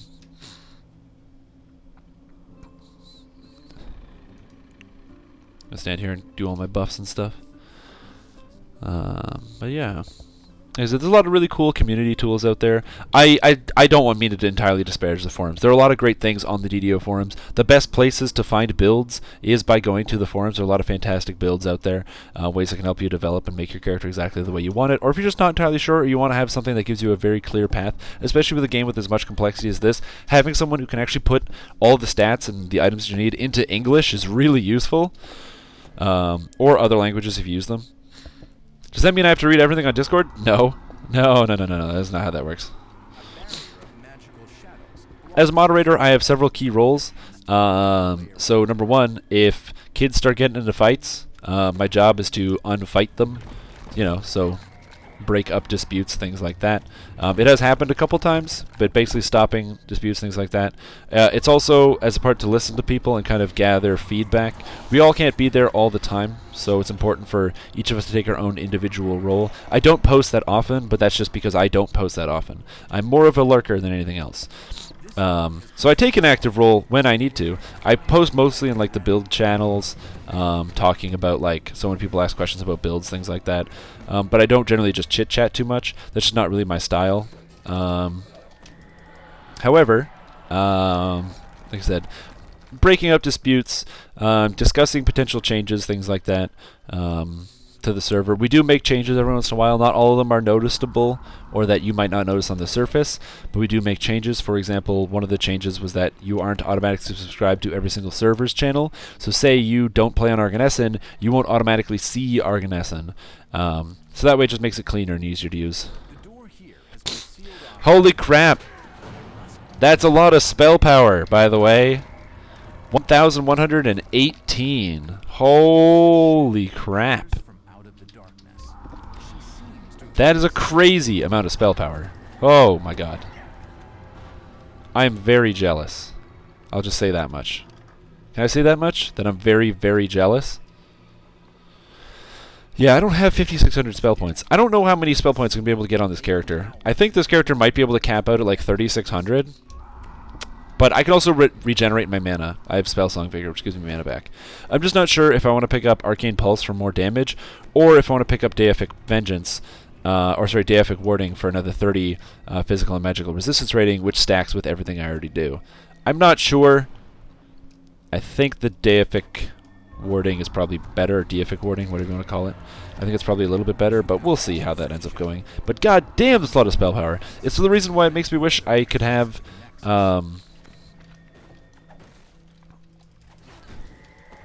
Yeah, I know you get 24% spell or mana. The problem is 24% mana, even still, because my base mana is really low, being a bard, it makes it a little bit difficult. This character, I will have 371 wizardry plus an extra 155 insightful wizardry from Caneth crafting. My necklace is going to be evocation 6, insightful charisma 7, and insightful wizardry 155. So like I said, I will have some stuff, but I won't be able to have quite the same level of stats as that. Oh, that's a lot of mana. 5,600 spell points. I'll be optimizing this character though. I have one. I also don't have as many past lives as I could potentially have for actually maximizing and optimizing my stats. This character only has one sorcerer past life, so have not been reincarnated that many times. Only a couple. Did we kill this beholder yet? I have no idea. Did we? No, it does not look like it. Come down. Yeah, fight the shadow beholder. Come to me, you monster. Insightful devotion and insightful wizardry. Damn. That's a lot of stats. I can get insightful wizardry no problem, just because that'll go on the necklace. That's the thing. I could have a green steel necklace, but I'd much rather have insightful wizardry. So.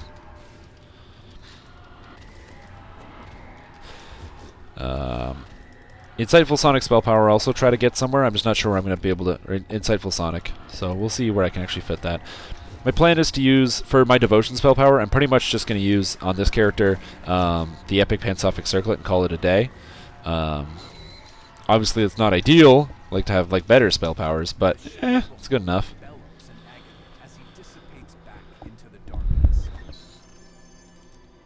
Oh right, all my inventory slots are full. Why am I looting stuff? I don't know what I'm doing. I gotta take a break. Kind of. I'm actually a little bit sleepy right now, so there is that aspect to it as well. Hey, look at that. Putting orbs into place. Oh, slot those orbs. But that is a lot of spell power. Damn. It's very difficult to even figure out how you came up with some of those numbers. Like when I look at my spell powers right now, I'm looking at 415 Sonic. So you have 700 more positive spell power than I have Sonic spell power right now. The idea that I'm supposed to get that in the next 4 levels seems kind of crazy. But when you think about 185 Sonic spell power, I could probably get my perform up around 120 or 130 with items. Stuff like that. Well, the name like Helena, I imagine that you should have the most healing spell power. I feel like that's appropriate. Uptime? What does that mean? Is that like up top? It's like, oh, it's uptime. I missed it. I missed the joke. I can't help it. Alright, let's just kill Tiberus, the Lord of Shadow. Oh, I'm insufficient charges, damn. It's all shadowy here. This is organized in the top right corner. Oh, I forgot. I actually have like a cool thing I'm supposed to add on screen. I'm going to do that right now. How long have I been streaming? Ooh! I got a glitch crossbow. This one's unbound. Sweet! I'm going to keep this one. Let's get this out of my inventory so I have more space. Give me that glitch crossbow. Oh, baby. How long have I been streaming? According to my broadcast software, 1 hour and 43 minutes and 50 seconds. And counting. God damn, ladies and gentlemen. That's a long time. Did you know I've been streaming for a while? Yeah, probably. Now I gotta figure out what to do next. What time is it? 1:40?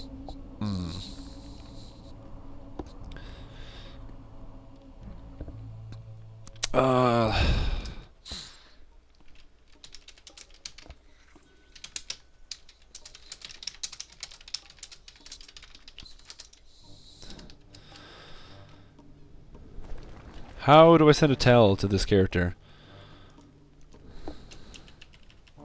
Oh, that's how you send a tell, by typing stuff, right? Oh, I don't have a bot running. I don't use bots. I do all my moderation myself. Cool. We're going to do some stuff on Epic Elite for those that are planning on sticking around. Got to sell some stuff for us. So take a minute, sell, repair, grab a pack of smokes, and then we're going to do some stuff on Epic Elite. Why does it exist? All right. So this is a glitch item right here. So if you're looking at this, +6 requiting heavy 3 heavy crossbow. Requiting is riposte 3. Insight bonus to AC and saves, and it's +6. What you're going to notice on here is there's an interesting property, which is that this is a Paragon weapon. It's level 6, but it gives +6. That's insane. The stats on this are ridiculous. As well, this has an alternate art. Look at the art on this item. I'm going to equip it just so you can see it, so no one can equip it again. I'm a jerk. There we go.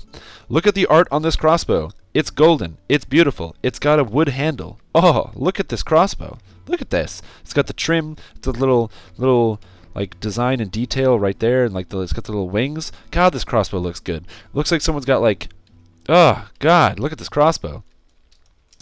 It's a bug that currently exists in the game. It basically, due to a complex series of errors, I don't entirely know how it works, but if you do and you pick up the end rewards from like the full chain rewards from Wayloon or the Stormhorns, both on Heroic Elite and Epic Elite, they can drop glitched out items that use the alternate art from weapons inside Temple of Elemental Evil and are way below their actual level. So they're much stronger than they should be. It's an odd bug. I don't know entirely where it comes from, but I'm not going to say no to something that gives me cool items with cool stats. So.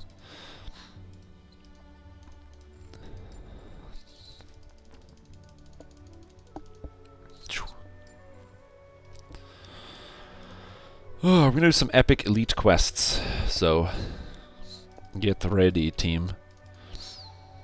No, people are leaving my party. My party of friends. We're going to do some quests on the highest level of difficulty, and it was going to be great, but they're like, they want to leave.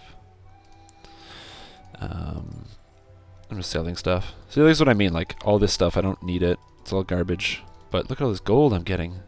Oh, it's adding to the pile. But yeah, so if you'd like to have yourself some either bugged out items for extreme difficulty twink gear, or if you really like the items, the way they look out of Temple of Elemental Evil, but you don't actually farm for those items because they have a really rare drop chance, you can actually do this instead, which works as well. It's guaranteed every time you do a chain, you're going to pull one. You can also sometimes find them in quests, although that is extremely rare. I've only seen that a couple times.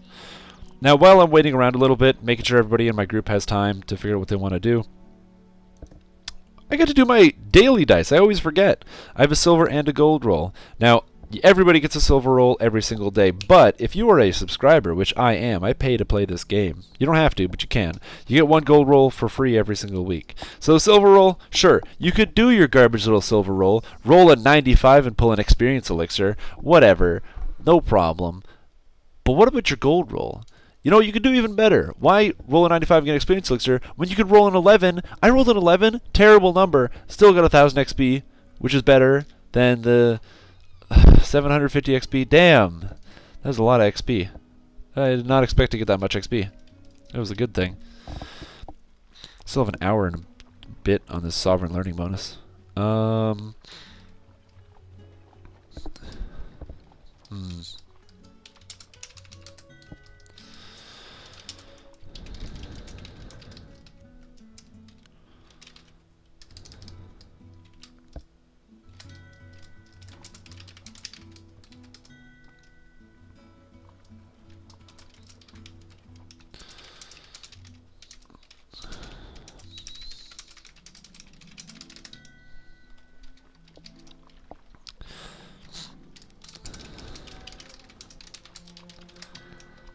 I'm just trying to figure out what quest to do, because I'm not sure. I'm going to do something on Epic Elite, I just don't know what.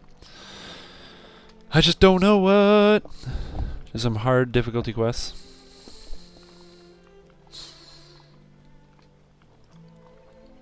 So there are other glitch items other than the crossbows? That is correct. Any item you can pick up out of Temple of Elemental Evil you can get.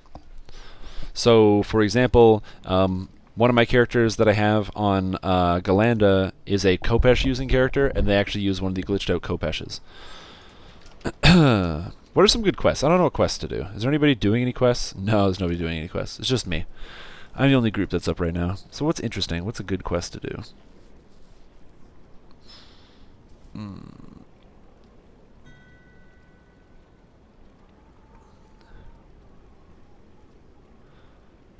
Maybe. Good quest chain.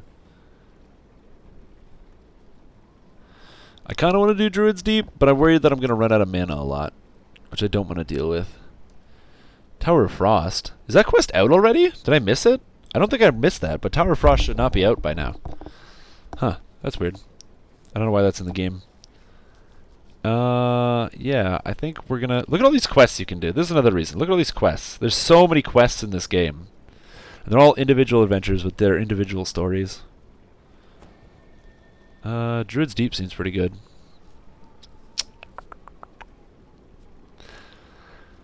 It's just short, that's why.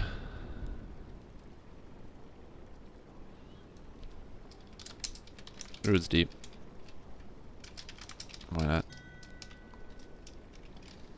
Cool. We're gonna do some Druid's Deep. Set the quest level to 24. Set. Oh, I'm only getting people at level 24 or higher joining my party because I like getting carried through stuff. I'm gonna start with Outbreak, the first quest. Quickly re-grab my buffs. We're gonna head back over to Evening Star and do some quests. Do the Druid's Deep chain. So the quest chain, the Druid's Deep, if you've never done it before, the whole idea behind it is that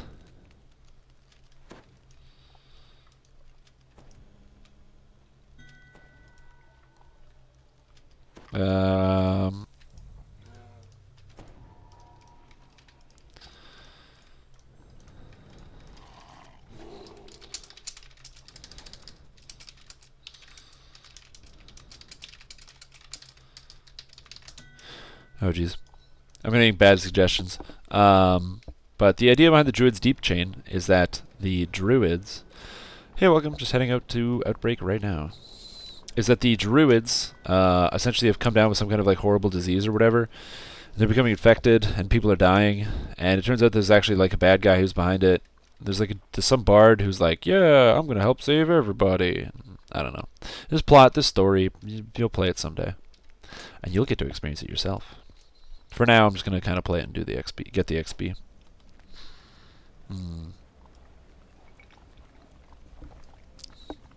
I like this. I'm still in town. Then I'm in this dimensional rift. God, this place is so cool looking. Look, it's like that's a pillar that's swaying in the wind because it's like destroyed. Like to me, that's just absolutely amazing. It's just this game looks too good. Evening Star Cavern. Yeah, this guy's a ranger. Hey, welcome.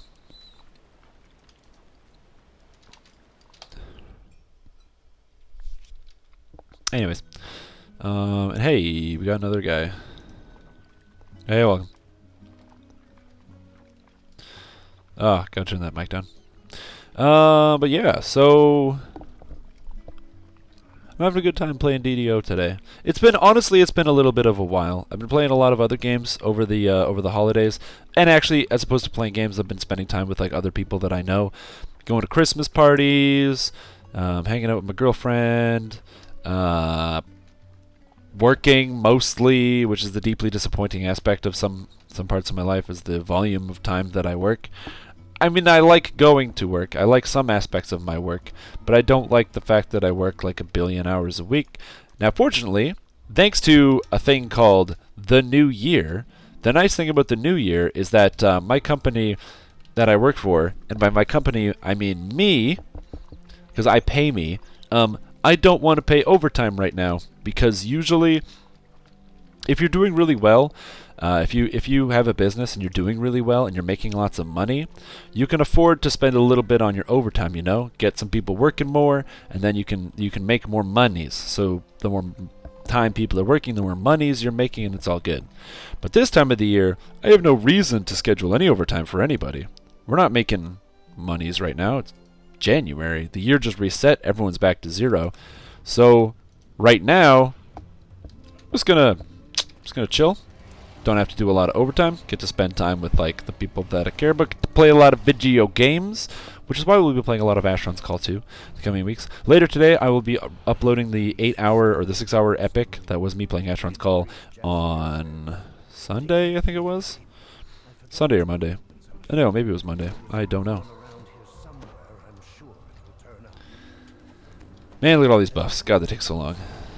But once all my spells go on, I can then start killing people. Ooh. Monsters in here do a lot of damage. We are playing on Epic Elite right now, so it's important to like kind of be a little careful. Apparently we're already at red alert on a dungeon, which is actually very interesting, because I did not expect this dungeon to be red alert already. Ooh. I think it's because there's a lot of grass in these dungeons, causing my computer to lag out a little bit. Some poorly optimized stiff. I do like that Bearlock is just kind of like jumping around in a circle. He like doesn't even care about the monsters that are here. Door is locked. Okay.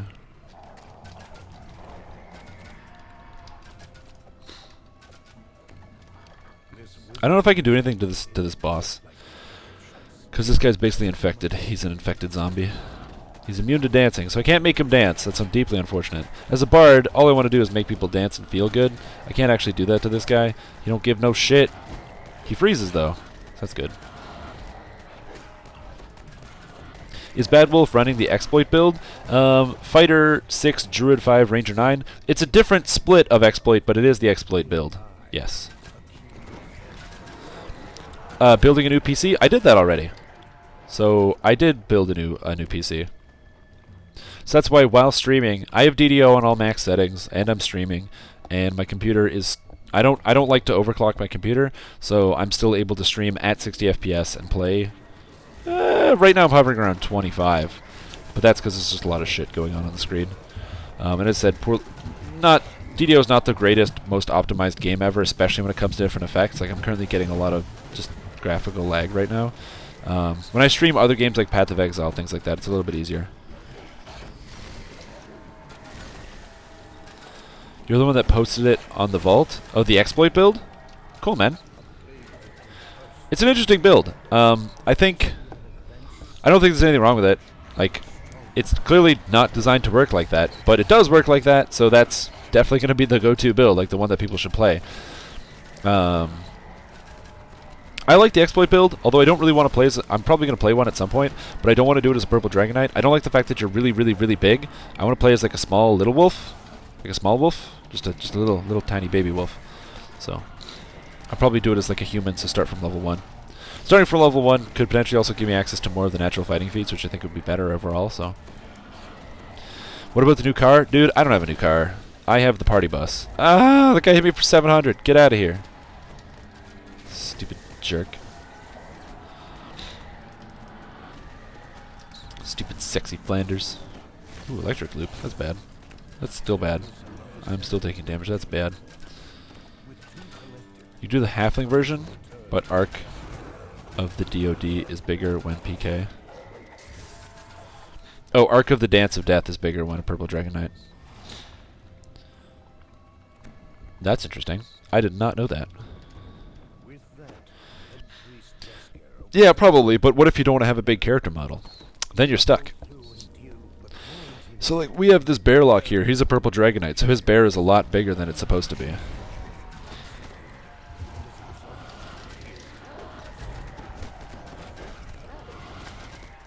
Which is just interesting. Ah, zombies. I'm just going to try to clear out a lot of these ads and stuff. Heal this guy.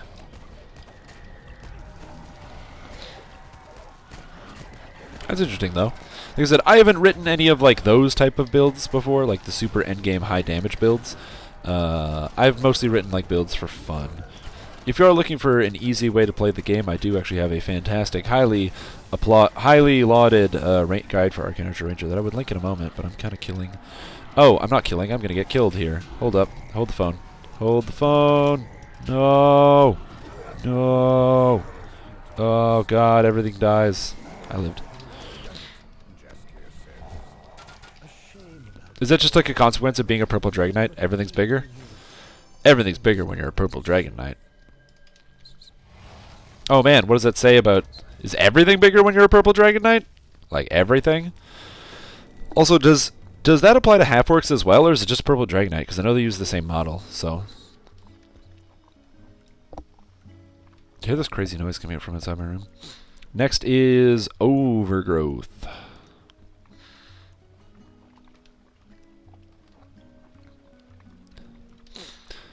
Overgrowth.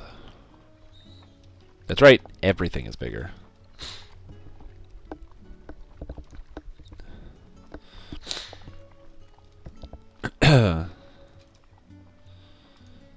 Who just said what?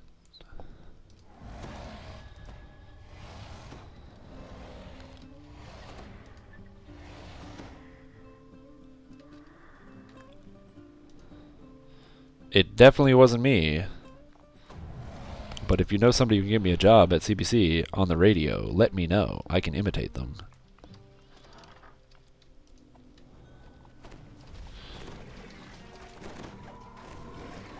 Oh.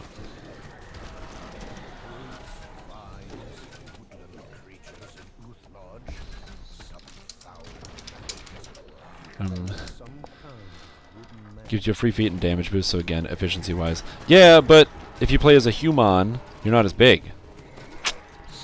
See, I feel like this. I don't want to be a big dog. I just want to be a regular sized, or maybe even a miniature little dog. Is like the most important thing to me. That's why sometimes I do things that are obviously not the most efficient or the best. If I was going to play this build the best, I would clearly play it as a human or a Purple Dragon Knight. Because if I was a human or a Purple Dragon Knight, I get just a 30% damage boost. But instead, I get movement speed boost. So that's what we're going to do here.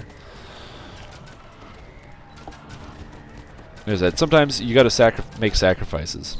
And other times, you're just going to do things that are clearly wrong.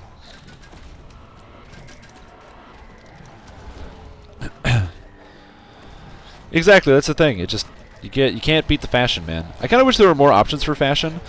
Like more cosmetics in this game. I wish there were more cosmetics that you could buy in the store.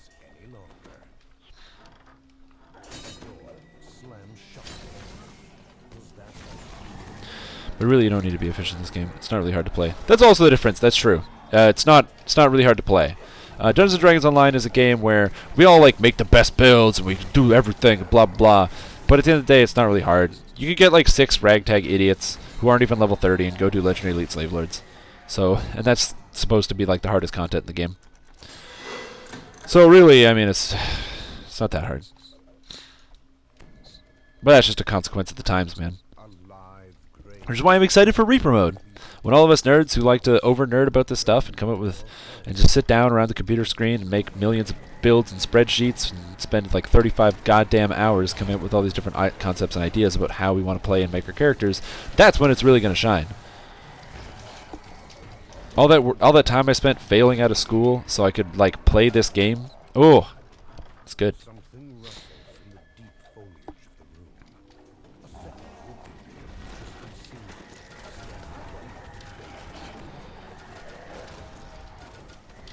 Yeah, and I totally agree with you. But, again, do you need to have Slave Lord's gear? There's the real question.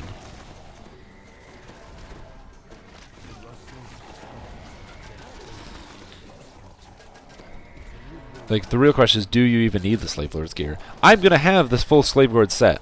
This character, I've already got enough for the 3-piece set, and I'm still farming up for my 5-piece. I just got to level up. But the reality is, you don't even need Slave Lord's gear to play this game. You can play the game without Slave Lord's gear.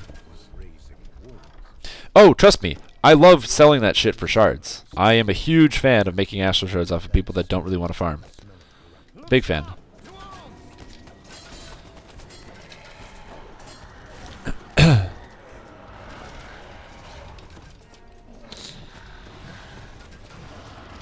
That's so weird.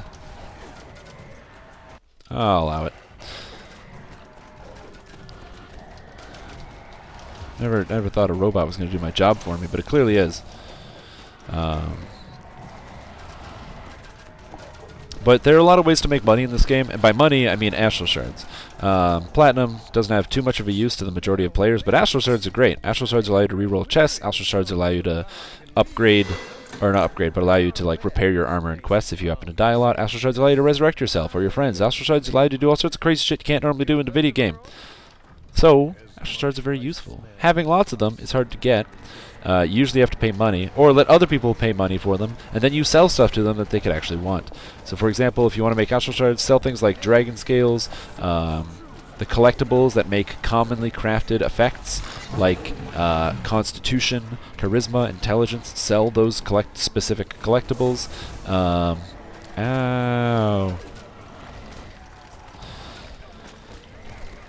Sell out pretty much anything. Slave Lord's gear is a big seller. Stuff people don't want to farm for. Earth Elemental gems and the adamantine ore required for the adamantine ritual.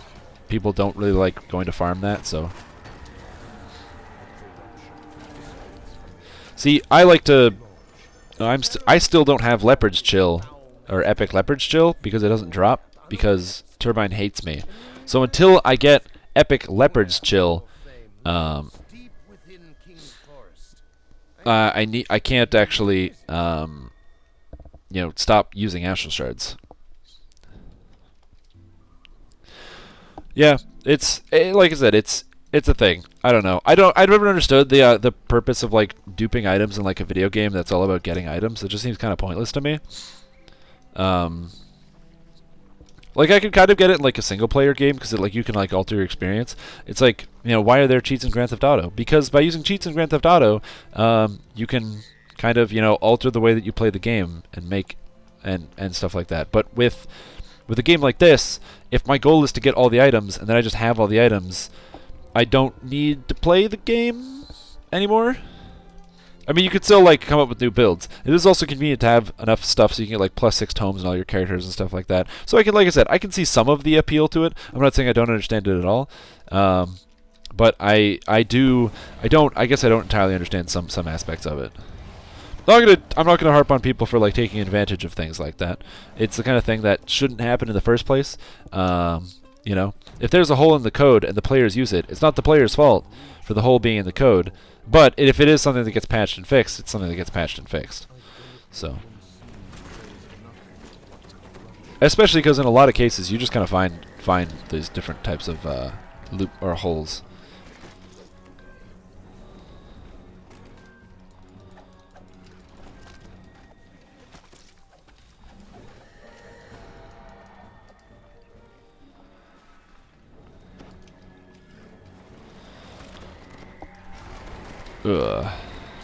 Like I said, it's all about what you're looking for out of the game and out of your experience is really that matters. If you're just kind of like I said, if you just want to have all the items, it's one thing, but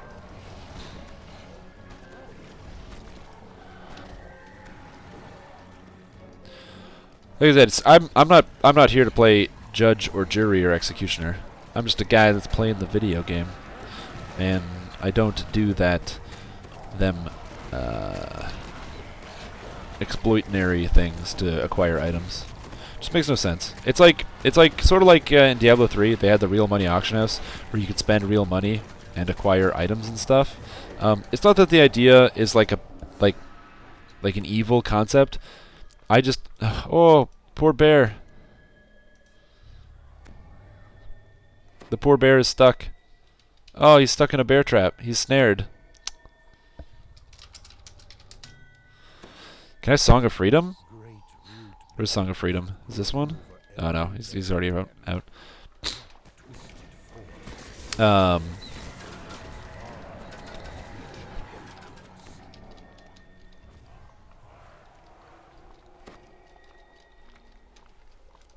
Yeah, you could be successful using just loot gen gear. In fact, some loot gen items are absolutely bananas.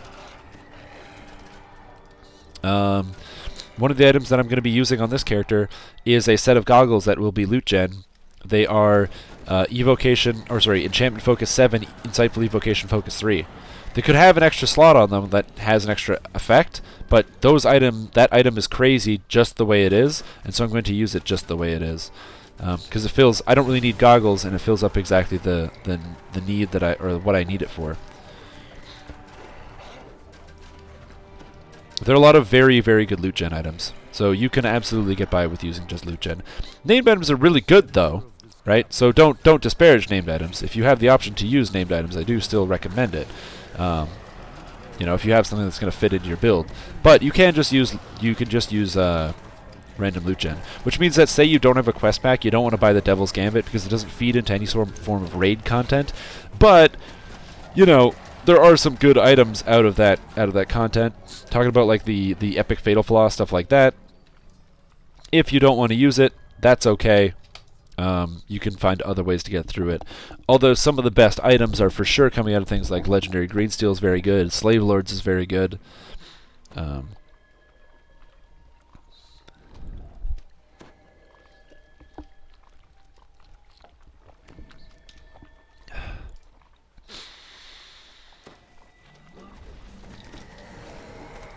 There we go. Hey, I'm actually killing stuff in here. I had no idea. I'm just kind of like talking to the camera. I didn't realize I was actually doing fairly good damage. It's mostly just about the crits. When I get level 30, I'm going to be taking Scion of the Plane of Fire, which gives me 25% critical damage multiplier. And the critical damage multiplier is going to mean a lot for the damage of this character, considering most of my damage comes from critical hit damage. I'm also a mad kill stealer, which is really important. If you want to look really good and impress all your friends, make sure you're the best kill stealer that you know. Because timing your kill steals is very important. So,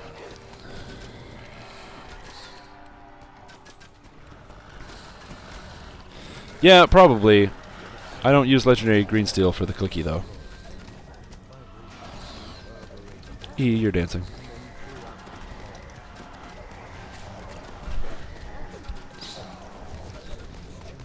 Like, I agree with you. I think that is really bad. I've just never used it, because I use my Legendary Greensteel for the crazy damage that it does.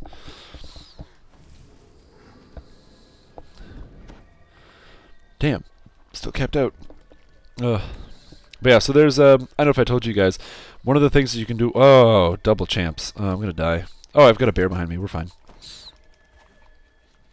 Oh, they resist. Oh, they resist. Oh, God.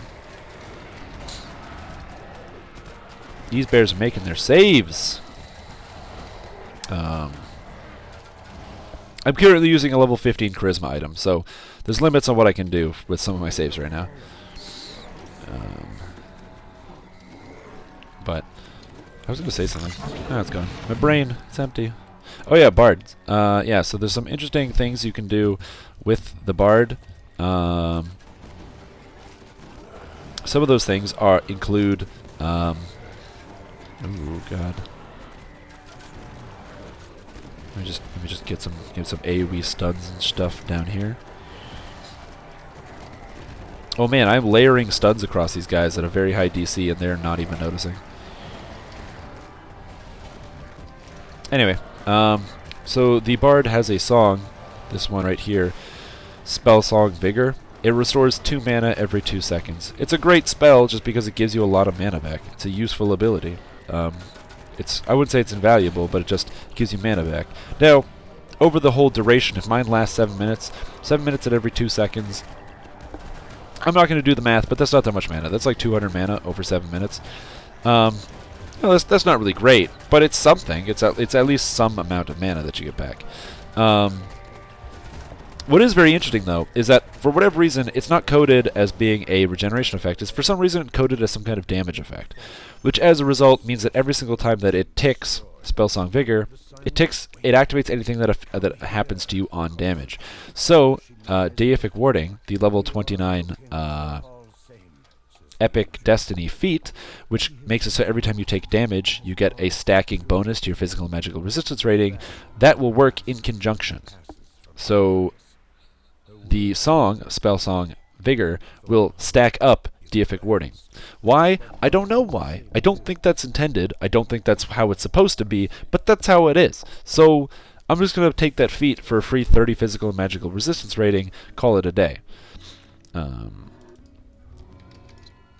it's clearly very good. My physical and magical resistance rating is not that high right now anyway. I could get some more physical and magical resistance rating. Later I'll be using the legendary Heart of Wood, or legendary Heartwood Docent. But that's going to take some time to actually acquire, so... Well, not acquire, but get there. I have to become level 28 first. Becoming level 28 is hard when you spend a lot of your time playing Asheron's Call 1 and 2. So...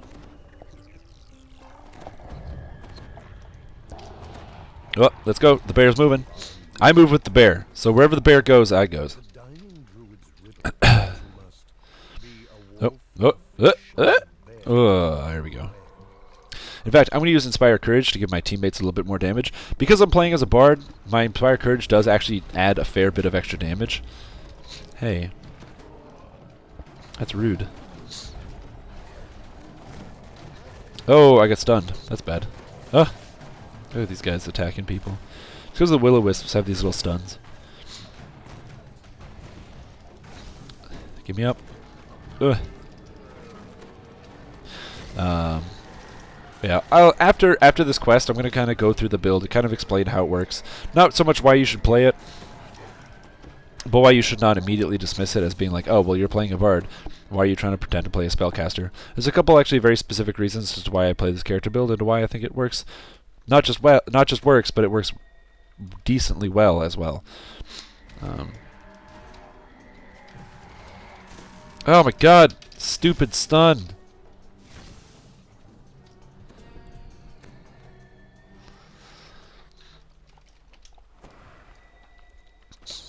Alright.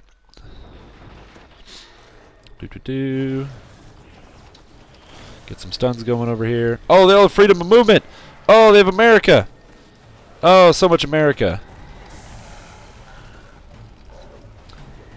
I forgot about that. Damn. Because they're all druids. The first thing they do is cast freedom of movement so you can't cast hold monster on them. These guys are thinking smart. They actually cast the right buff spell.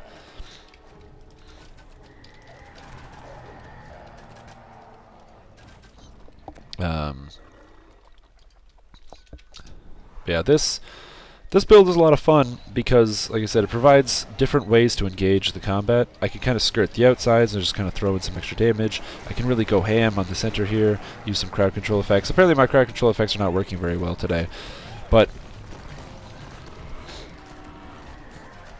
no, follow the Robo-Bard. I'm the leader.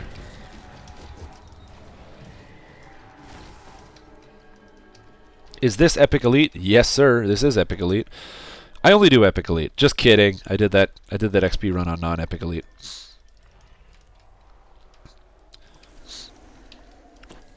Whoa, crotch look.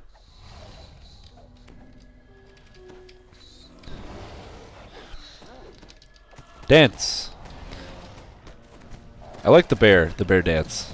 I just love it.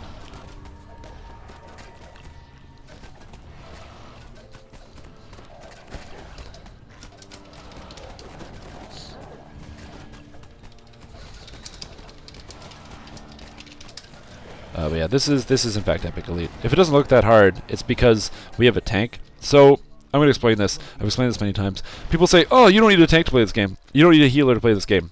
You're right, you don't. But this guy right here plays a 12 Warlock, 5 Fighter, 3 Druid. This guy cannot die. He cannot die to anything. He also is an Intimidate well over 100. As a result, because he cannot die and his Intimidate is well over 100, we can do any quest in the game no problem on Epic Elite because he can just walk up and tank it. So as long as we can heal him, he doesn't do a lot of damage, holds all the aggro, everything is easy. Everything is trivial. You just follow this guy around. Doesn't matter. Nobody takes any damage. We have a guy with 473 life. This guy would get stomped. This guy would die in one hit to a single monster that's a champion in this dungeon. Doesn't matter, because he doesn't get hit by champions. Because champions are attacking Lorella. So, if you're ever wondering, oh, can I really play a tank character? Yes. Yes, you can. You can play a dude with a big shield, or a bear with a big dude. I don't know. Words, a monk. Monks don't make good tanks. Well, they kind of do after the buffs to Key Shout. And you get your concentration real high. They're not really tanky, though. They don't have a way to bounce back or heal themselves. This bear build is extremely weak against bear traps. Damn it! Electric loop. Ugh. No. No, I want to go. I want to go over there and fight the monsters, but I'm dazed. Dazed and confused. Ooh, Earthquake spell failure. There's like so much shit happening, I can't even say anything. There's like giant monsters attacking people. There's a tree. Look at this tree. Look at this tree. This tree doesn't care. It's like, oh, I'm going to block the camera. Stupid tree. It's so rude. It's my show, tree. He's trying to steal my show. Thinks he's the real boss. Can I heal Bolty? No, I can. Oh, I can't. I can't reconstruct Bolty.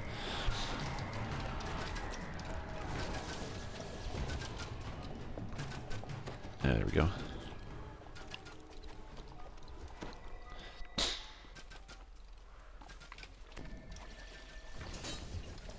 We actually managed to do this quest chain way faster than I thought we were going to. I thought this quest chain was going to take a lot of time because I was like, oh, I only have like an hour. I can't really do a lot of long or difficult quests. So let's do Druid's Deep. That'll probably take an hour. And then Druid's Deep takes 20 minutes. Look at this. This is what happens when you have a bear tank. He literally just runs around, aggroes everything in the dungeon. I gotta get my saves up. Electric loop. My saves are not good. I also don't have any items that add to saves. I have several items I'm going to be subbing in as I get higher level. I have resistance and insightful resistance items for later, among other things, items that increase all my different stats. But again, that is a problem for later. Can I dance this guy? Yeah, I can dance this guy. Can I just freeze this guy? Can't even stun this guy. God damn. I can stun the spider though, right? Oh, the spider's a red name, so it's immune.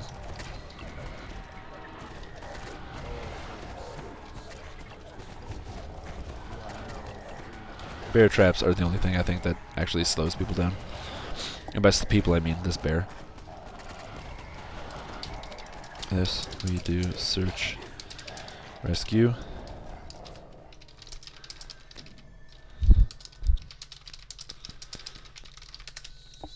There we go. Ooh. Treasure. Dagger of Diversion. What an item that I don't need. If you're also wondering, hey, Strimtom, how come you just pick up all the items? You don't even read them or look at them. You're not even wearing bracers. Yeah, I know.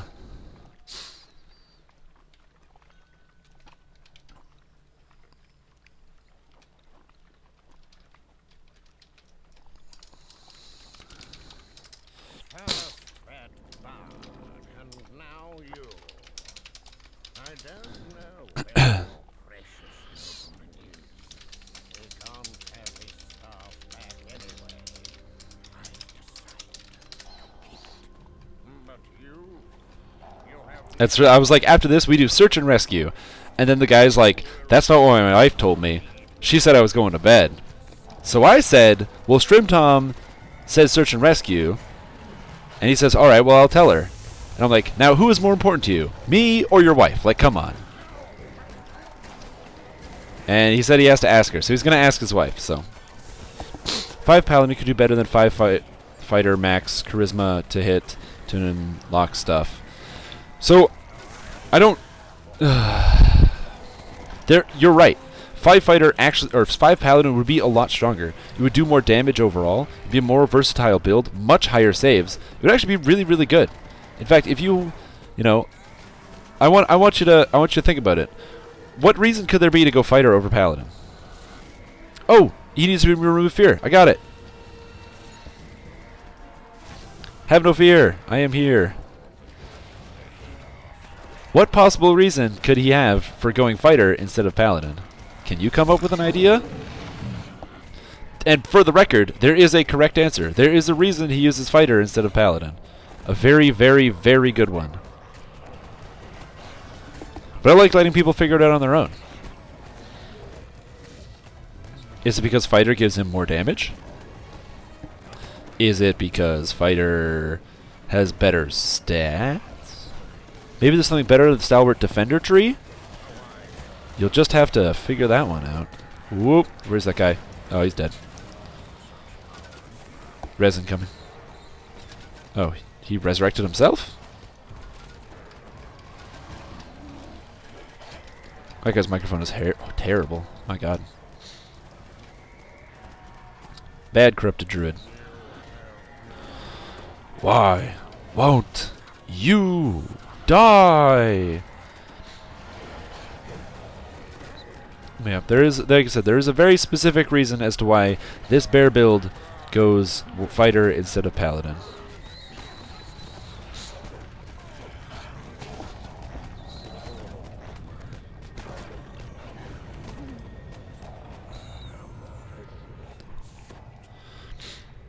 But good job, everybody.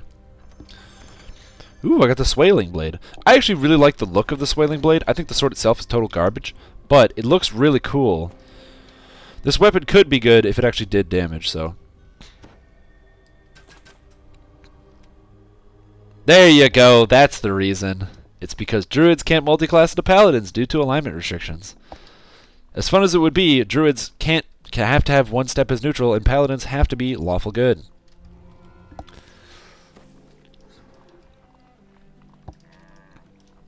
So there are always reasons for these things.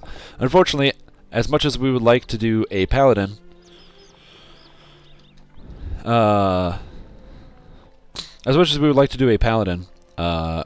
that build or something else, there's a blast I think in here. Blasting goggles of evocation. I was supposed to put these on. Pen and paper is not different. Pen and paper is actually more specific. Druids are very. Okay, wife made a more compelling argument. Thanks for the runs, though. It was fast and fun. Ooh, it sounds like Dominion.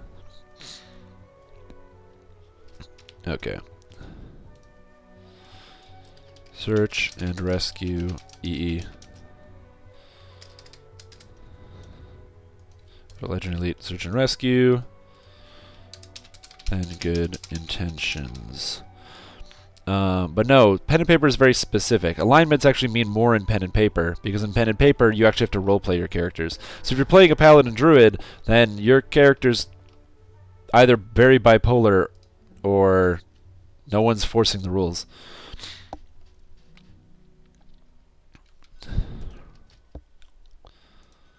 Hey buddy. Dominion. Yeah, man, Dominion. It's fast and fun. Don't you remember Dominion back from like 2003?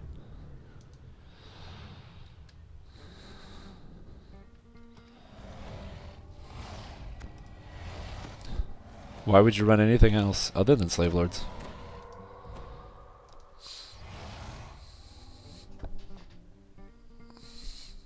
Poor Dominion. Rest in peace. Rest in peace, the shitty game mode that no one really liked. I'm sure there's somebody out there that were like actually a fan of Dominion, but... Whoa, these I didn't know Harpies have spell resistance? What? Well, I'm not beating the spell resistance on the Harpies, I'll tell you that much.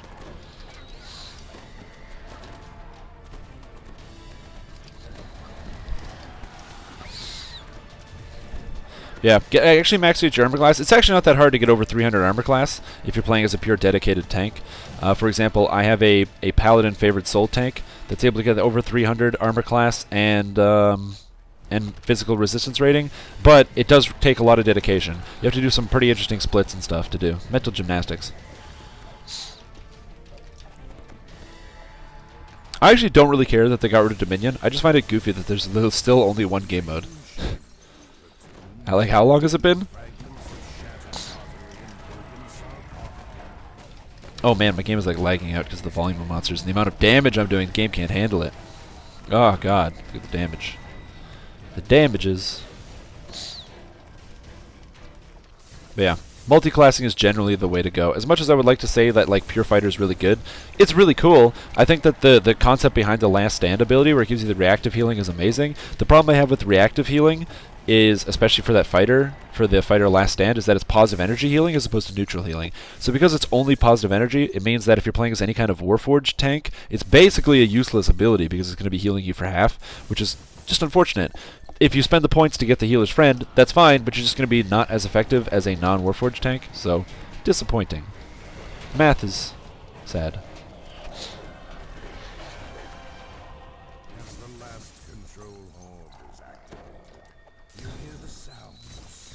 Is that tank build 300 AC and 300 PRR?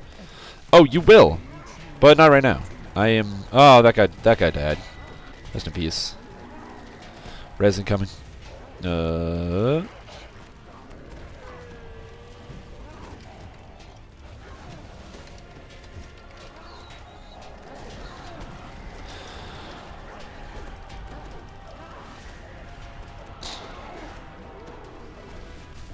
For 25 seconds as a paladin. Yep. I'm always going to follow the bear. Always follow the bear. But yeah, getting defensive stats is not really that difficult. The difficult thing is finding defensive stats that are layered, okay? So having a lot of stats that give you wow, there's so much shit going on the screen. I'm going to back into this hallway here and just spam my AoE spells. Having a lot of defensive stats is relatively easy to come by. The tricky part of it... Oh, did I not heal? Oh, I did. Okay. The tricky part of it, while on top of like defensive stats, is having layered defensive stats. It's not enough to have armor and physical resistance rating. Ideally, you also want to be able to have a decent amount of dodge and a fairly good amount of displacement. So like levels of concealment, ideally 25% or higher. On top of that, you want to have incorporeality. You want to have flat damage reduction. Ways to temporarily mitigate damage. A lot of cooldowns that people don't normally use will actually become very, very useful and versatile in the future. Man, why does this guy really hate me? Look at this undead mummy jerk-off. He's just chasing me around. What the hell? What did I do to him? Other than hit him with magical spells and deal a lot of damage to his body.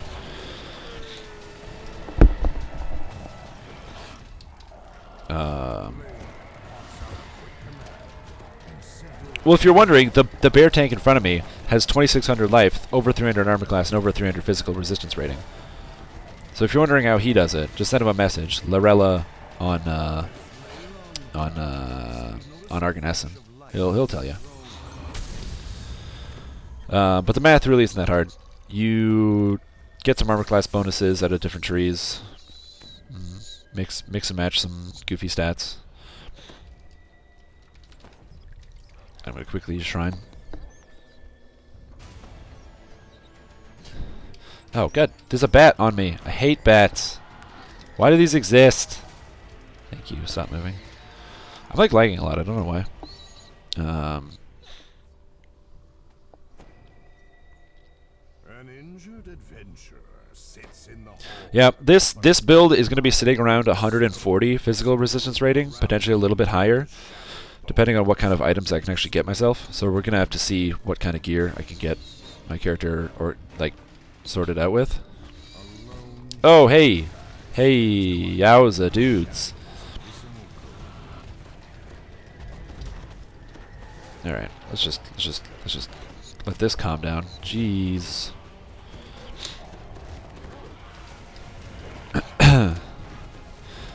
Exactly. It's also the point of, yeah, you can tank stuff, but you need to have a way to consistently also generate aggro. So Intimidate's great, because Intimidate can generate a lot of aggro, because it deals 200, and it makes the target think you're dealing 200 times the Intimidate that you actually roll in damage, which is a fairly, oh god, look at that crutch, is a fairly substantial number. The problem is actually holding onto that aggro. 200, say you roll 120, 200 times 120 is 12,000 damage. You know who can do like 12,000 damage in 6 seconds?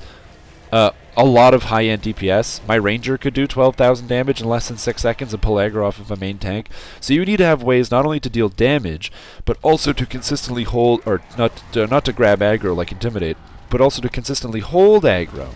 Now, you can actually get your aggro stacked up to about 800% increased threat generation from damage. So that is one way to do it.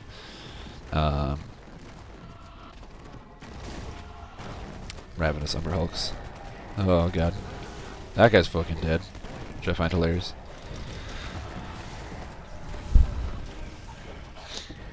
Half elf with dual intims. There you go. Is that the bats or your nose whistling? I believe those are bats. My nose is not whistling. It's currently plugged. I can't actually use my nose right now. It's deeply unfortunate because I can whistle a fine tune using just my nose. It's incredible, really. It's you know, revolutionary nose technology that we've got going on here. I don't even know what I'm talking about anymore. But point is, it's not me.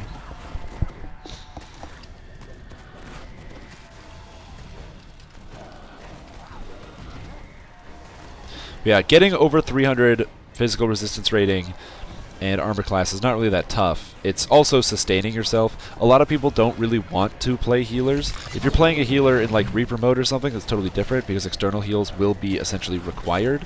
But a lot of people don't really want to play as a healer. which is where the trouble begins. Ugh, I don't have the spell resistance. I'm only at 43. God damn it. So you will need to... ooh, I need to roll high on this guy.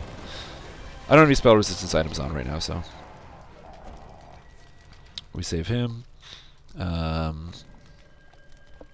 Yeah, so it's also be able to sustain yourself. In Reaper mode, where you'll have external healing, of course, you won't need to worry about sustaining yourself quite as much, because other people will be able to help sustain you. Because there will be people who will have to help sustain you because you can't sustain yourself. Internal or self-healing is going to be reduced by about, I think it's 90% on the hardest difficulty of Reaper. So healing yourself for 1/10 of its normal value is no good when you can just have somebody else heal you for 100% of normal value. My DCs, they're not good enough, Captain. It's amazing how much my DCs are going to go up by hitting level 28. Because when I hit level 28, I'm adding like almost 15 to my charisma and a bunch of other stats, so...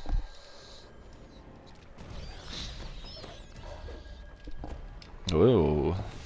Bits. Tasty bits. Oh, God. But, and then as well, I pick up like... the Mutilator of the Mind's Orb, which I'll be using in my offhand for the sweet, sweet spell penetration shit. Did they fix this yet? No, no target. Fail.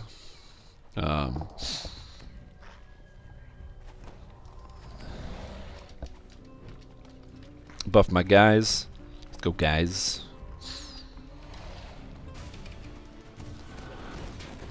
Ah, these guys hurt. Gonna jump over here. Ow.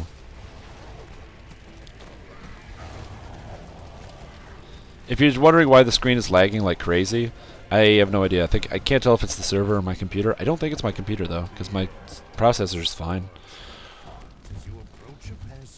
And then I'm gonna give my own songs. Give me some self-love. Well, they're dead. I got a raise incoming.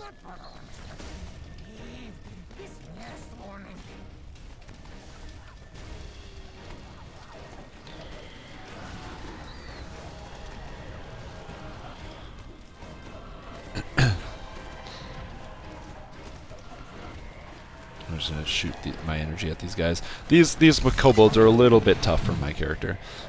Generally not supposed to be doing this kind of thing, just because I can't hit the DCs right now. So my DCs are gonna go up probably about by 10 points just from hitting level 28.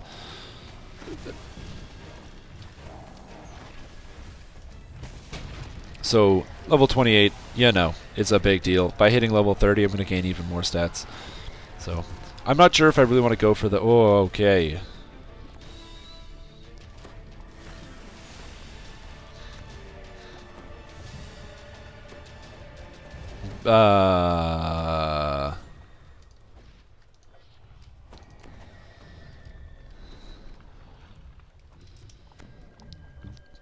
They're both correct.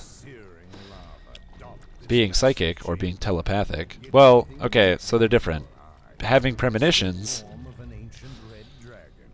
Alright, so telepathy and the ability to read minds and being able to foresee the future and having premonitions and having telekinesis and being able to move stuff are all psychic properties. If you are psychic, you can do all of those things.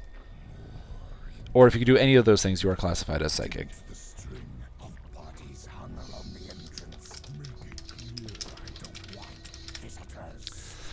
I did say self-love. I'm not going to be ashamed of that.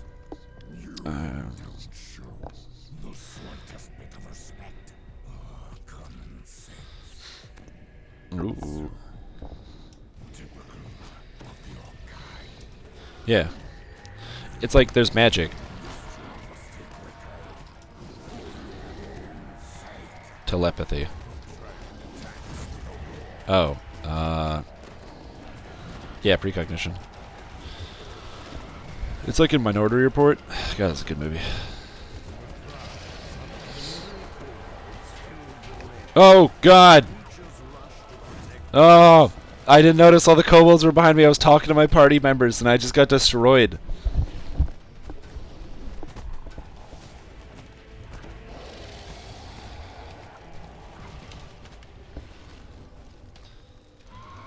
Resin coming.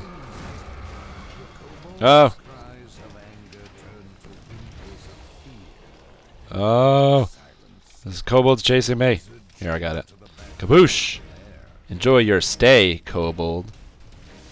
What am I doing? I have instant death attacks.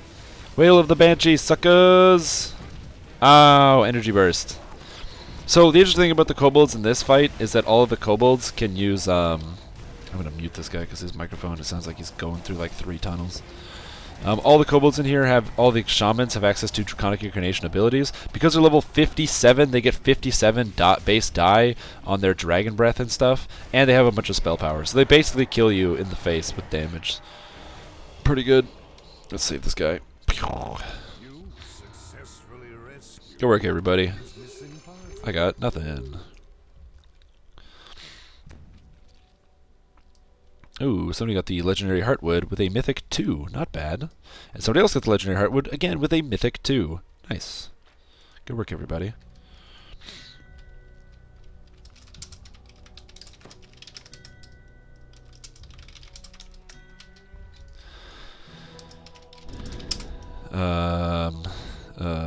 Good intentions. God, my throat hurts. I hope you guys are okay with listening to like my scratchy voice. It's like, Alrighty. Beautiful scratchy voice. 135 comms of valor. Holy moly, that's a lot of comms of valor. We're gonna be pretty valorous after that one, boys. But yeah. So after we do good intentions, I'm gonna take a moment to actually go through.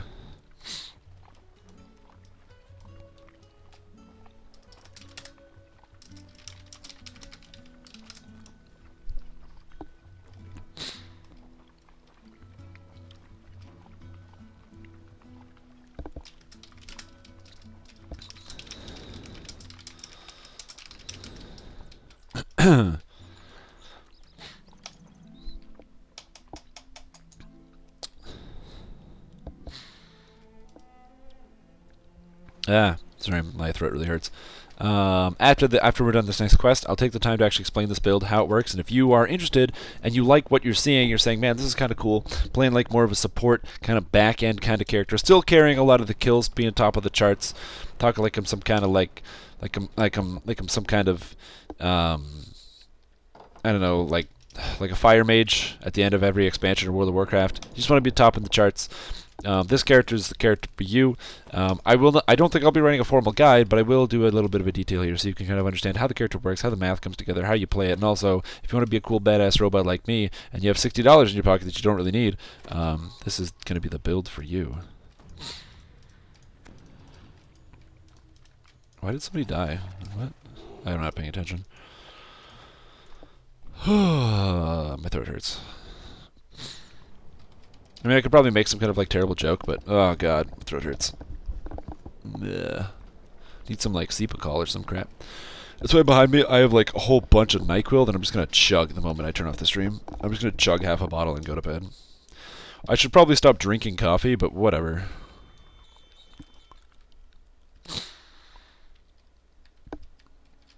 Hey, I've never even done this quest. God damn. Let's go.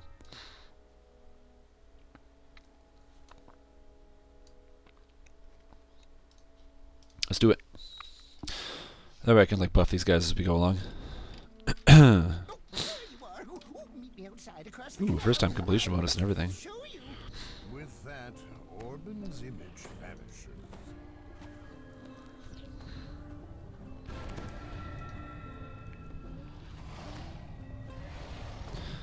Ooh, D ward. Gotta ward your D. It's very important if you're playing as a character, especially like a bear. You gotta ward your D. D ward. Cool. Orban uses magically animated hammers to help craft the wares in his shop. Behold the animatic. All right. Cries the My enchanted golem will change life in Stormreach forever. The gnome proudly points to his creation. Oh god. To demonstrate my latest invention, the animatic will now animate the Also, I think I'm gonna make it a bigger habit to like reset my computer before I do some of these streams. I think it's because I've been using my computer all day to do quite a lot of things. I was doing a lot of rendering and stuff today. My computer's like running a little bit slow right now, especially when it comes to like the stream. So I should probably remember to do more things like that ahead of time. So I apologize if it does lag a little bit or it's not as clean as it normally is. I think a Lorella could just stand in the middle of all these animated objects and be like, I don't really care.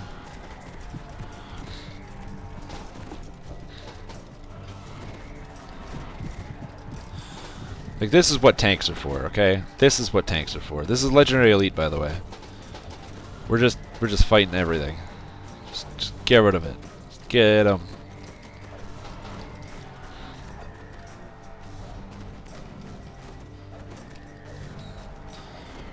Alright, well, let's go through the next room, sure. It's in here. Alright. Ah, god, stuff's attacking me. That is not what I want. Here we go. And if I can get this lever pulled.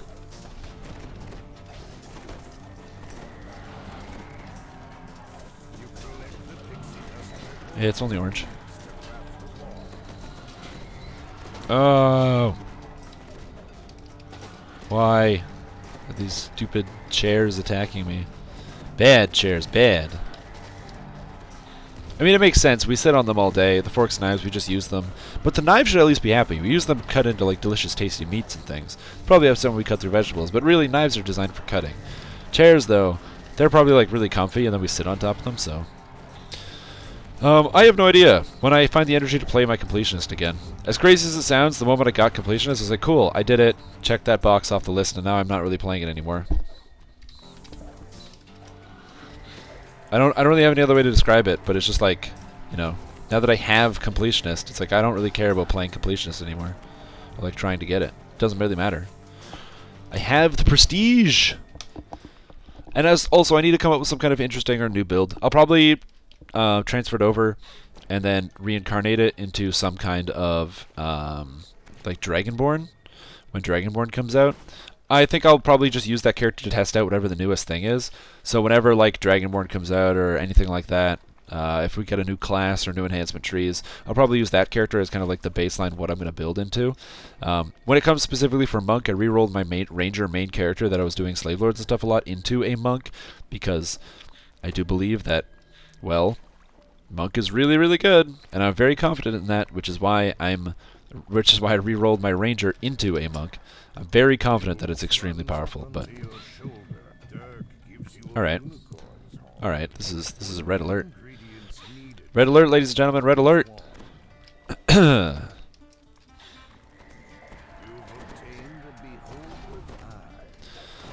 Unfortunately, I cannot do as much damage as I would like to these crowds of monsters.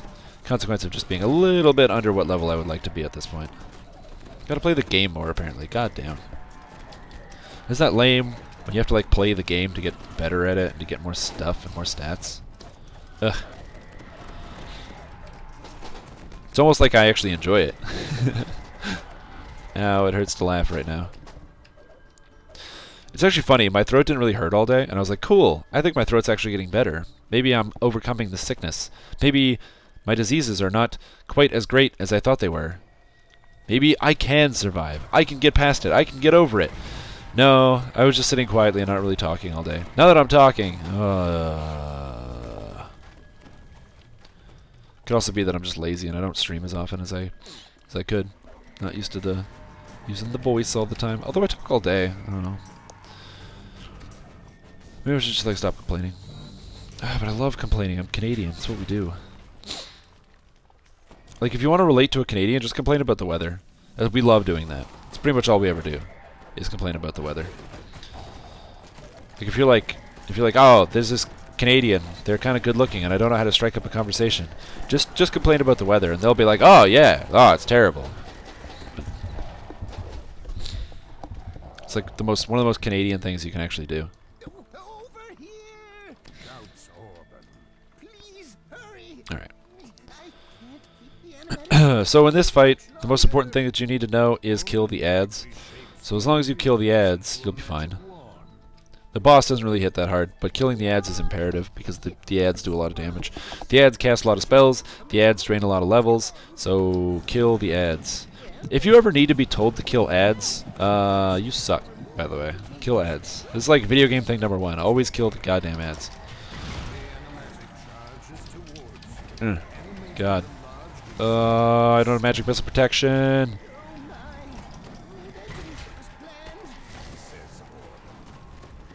Okay. Okay. Okay. But it seems the only ones affected were the ones that prevented the golem from attacking people. I'm afraid you story. There's no other way. Got him.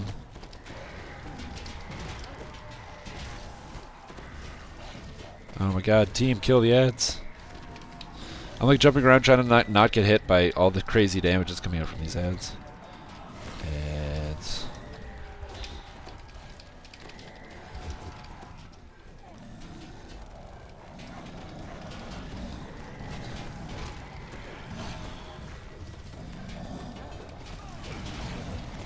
It was terrible in Florida today. Also cloudy and 78 degrees. Oh, 78 degrees.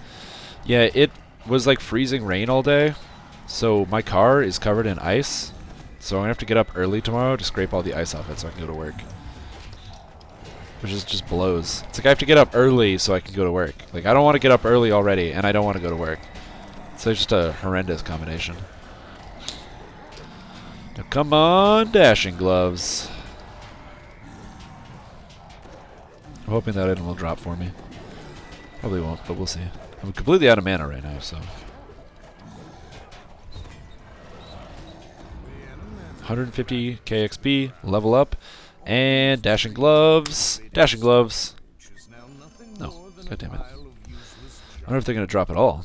We got an animated rope, we got an animated rope, we got Mage Right's toolkit, we got an animated rope. Man, everyone's picking up the animated rope today. I'm going to reroll this chest because I can. And I got a Ring of Prowess. Ooh, I don't want this. I already have one. So, damn it. The only item that didn't drop is the item I wanted. No, it just means I'll have to farm out this quest. I don't know if you're looking for physical items, by the way, this is the absolute best physical damage item you can get in the entire game. The best deadly, the best accuracy, melee, and range power, all in one item. And it's sold. The Big Bear.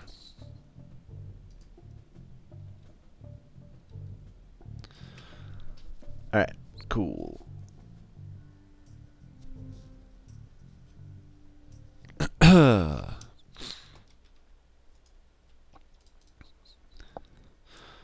Hey, I could get bracers. Nah, let's take Comms of Valor. I'm going to quickly grab my level. We'll talk a bit about how the build works. Hey, thanks to the group, everybody. I'm going to take a bit of a break. I will catch you all later. Hey, thanks, Temp.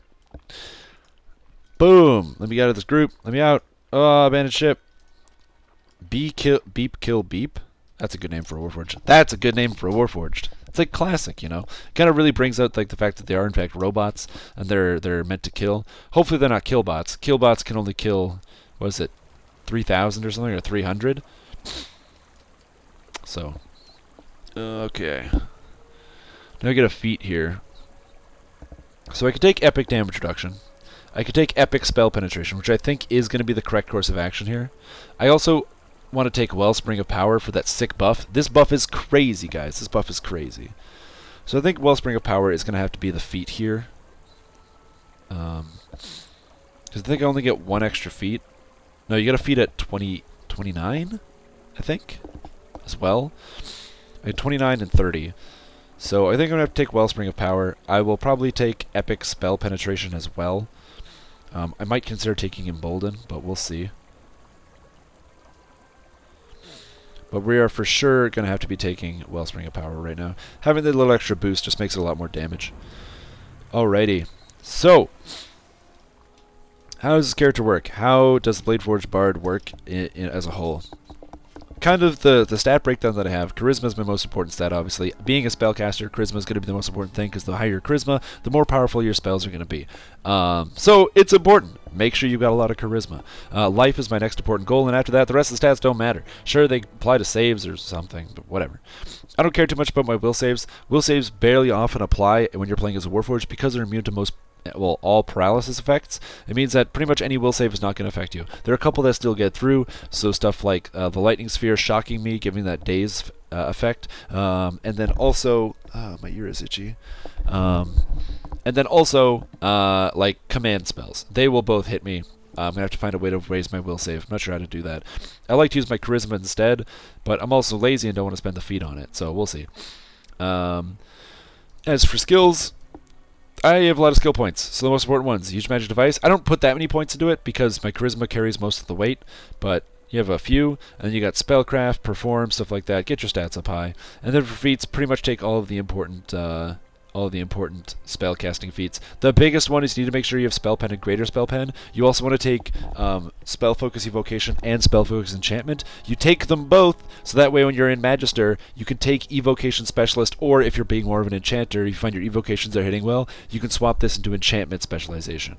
Right now I'm currently playing in Magister, but I'll get to that in a bit. Then the way the actual points are breaking down, because I'm playing a Blade Forged, I have points in the Blade Forged tree to pick up Community Describing. If you were not playing as a Blade Forged, you would not put any points in your racial tree. You would put them into your class enhancement trees to pick up more Charisma and better stats for your class. We'll have a guide up for that Bearlock. Ooh. Next week, do with the DDO forums. We prefer the DDO subreddit. If you're going to put up a guide for your Bearlock build in the next week or two, I highly recommend posting it probably on the DDO forums, and then also posting it on the DDO subreddit. If you like, in fact, when you post it, link it to me, and I will post on the DDO subreddit. So that way it's not self-promotion. That's how you do it. It's how you get around loopholes and rules. Anyway, with the Bard, you want to get the important things at a Swashbuckler. Fast movement speed is also obviously very important, and then just 3% dodge chance. That's really good. You don't really need to put a lot of points in Swashbuckler. If you don't want to spare the points, I wouldn't actually put any. But having just the stuff in here, I'm not going to be swashbuckling, which is why I didn't take swashbuckling. This character is going to have an orb in its offhand, and I don't plan on going high up this tree, so I'm not going to be swashbuckling at all. For War Chanter, this ability right here, Song of Heroism, is invaluable how good it is. This ability is just greater heroism in an AoE to your entire party for one ability click. It's too good. Always take this. And ever so conveniently, you also get like Charisma here, physical and magical, or physical resistance rating, so it's just a defensive tree. Good for an easy dip. And then finally, Spellsinger. All of your cores are going to be giving you bonus difficulty checks, so bonus DCs to your enchantment, evocation, and illusion spells. So all these cores, this is 4 evocation and illusion DCs right here in the tree. Then you get pick up 1 evocation here for a total of 5, and at the top here, Prodigy gives you +2 to enchantment DCs and +2 spell penetration. You also pick up +3 spell penetration here. So out of the tree, you're picking up 5 spell penetration, 5 evocation DCs, and 6 enchantment DCs. On top of that, charisma, and the capstone, of course, gives 4 charisma. The cores also give you your 2% critical hit chance with positive energy and sonic spells, which means you don't have to spend points in the tree, and instead you can get things like the sustaining song for the incredible healing, a bunch of mana, which is just nice, extended songs, which I just like because it makes them more convenient, a 1 in scroll mastery, which I think I might actually take the points out of this. I don't really use wands or scrolls, so I might actually take those points out and redo it as something else. Maybe even just take those points out entirely and put them into something else. We will see. Actually, I think I can get away with that too. I think I can get away with taking the points out entirely, just having less points in the tree. And then Mass Hold Monster is obviously very, very good, plus a lot of charisma. So the way this character works as well, depending on what I want to do, right now I'm testing out Magister. It feels pretty good. Magister is great because you can get Evocation Familiarity, which reduces the cooldowns of your evocation spells by 15%, which is just good. But most importantly, Master of Evocation, which increases the catch level and maximum catch level on your spells that are evocation. So it means that my Shout right now, which normally has a catch level of 15, I get that bumped up to a 25 by having Master of Music, the epic feat. So where is it? epic feats. Master of Music, which ups the max cast level by 10, meaning that I've got on this shout ability here, the max cast level being 15 is 25, and then with this, it brings it up to 26 with Mastery of Evocation, it gets an extra +3, allowing me to do 28d6 with my shouts, which have a relatively low cost, and I can spam out really quickly. Greater Shout has a much higher maximum cast level, so this one goes all the way up to 35, 33. So, given this, and I can up my cast level even more by using Song of Arcane Might, 33 cast levels actually achievable with Greater Shout, and it does a crap load of damage, so it's actually worth it. Plus, there's a bunch of charisma. There's other stuff you can get in here too. If you really need spell penetration, you can get Breaching Spellcraft, although I'm going to be probably taking Greater Spell Penetration instead. Or Epic Spell Penetration, because it's just 4 points of Spell Penetration for 1 feat, which is fairly good.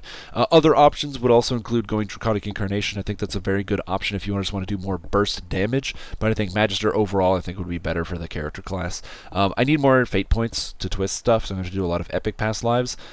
All the other stuff is kind of garbage. Unless you're playing a melee or something, you don't really want to do anything else. You could go Exalted Angel and use some of the stuff, because Exalted Angel is actually really good. It gives you the mana, it gives you a lot of charisma, a lot of stuff. The cores are really good, DCs are good, but because you lose 5 on your cash level, that's a lot of damage you're missing. Unfortunately, Celestial Destiny only has cash level if you're a Cleric, Favored Solar Paladin, whereas Magister and Draconic Incarnation add caster level to Bards. So, it's a good idea. Hey, Nobob, I'm glad you can make it for the end of the stream, because I'm actually ending it here. But yeah, so the character, the way it works is you just run around, buff your allies, cast some spells, and the quests are over, and you have a lot of fun. Because I've got both Reconstruction and Heal, this character is capable of both reconstructing myself and other Warforged, and also healing myself other Warforged. Full buffs. Damn, look at that ensemble. What a nice character. It's the kind of character you just want to play with. So if you guys want to try out this build, it's pretty fun. It's something I like. I don't know if I'll write a guide for it, but now at least you know what to get started. Pure Bard, don't multi-class, kill people. It's good times. I'm actually going to have to end my stream here. I'm losing my voice. I can't really talk right now, and I'm very tired. Thank you for joining me on this week's Strimstream. If you liked what you saw, I highly recommend, one, if you want to see me when I'm streaming more often, make sure to follow me on Twitter, which I'm going to link right here. Follow me on oh my god, I'm saying follow me on Twitch here. I do my own personal live stream, so you can actually see when I'm streaming, what I'm going to be streaming, that sort of thing. I do, for the rest of this month, I will actually not be streaming Dungeons & Dragons Online. I will be streaming Asheron's Call and Asheron's Call 2, because those games are absolutely amazing. If you haven't gotten the chance to play them, they're unfortunately shutting down, so I will be doing non-stop streams of those on my own personal channel. We'll get back to DDO in February once those 2 games have unfortunately passed us on. But if you want to know exactly when and what I'm going to be streaming, you can also catch me on Twitter here. So thank you guys for watching. I hope you've had an awesome time as much as I did, and you're getting accustomed to the new schedule. We will see you guys next week. Bye-bye.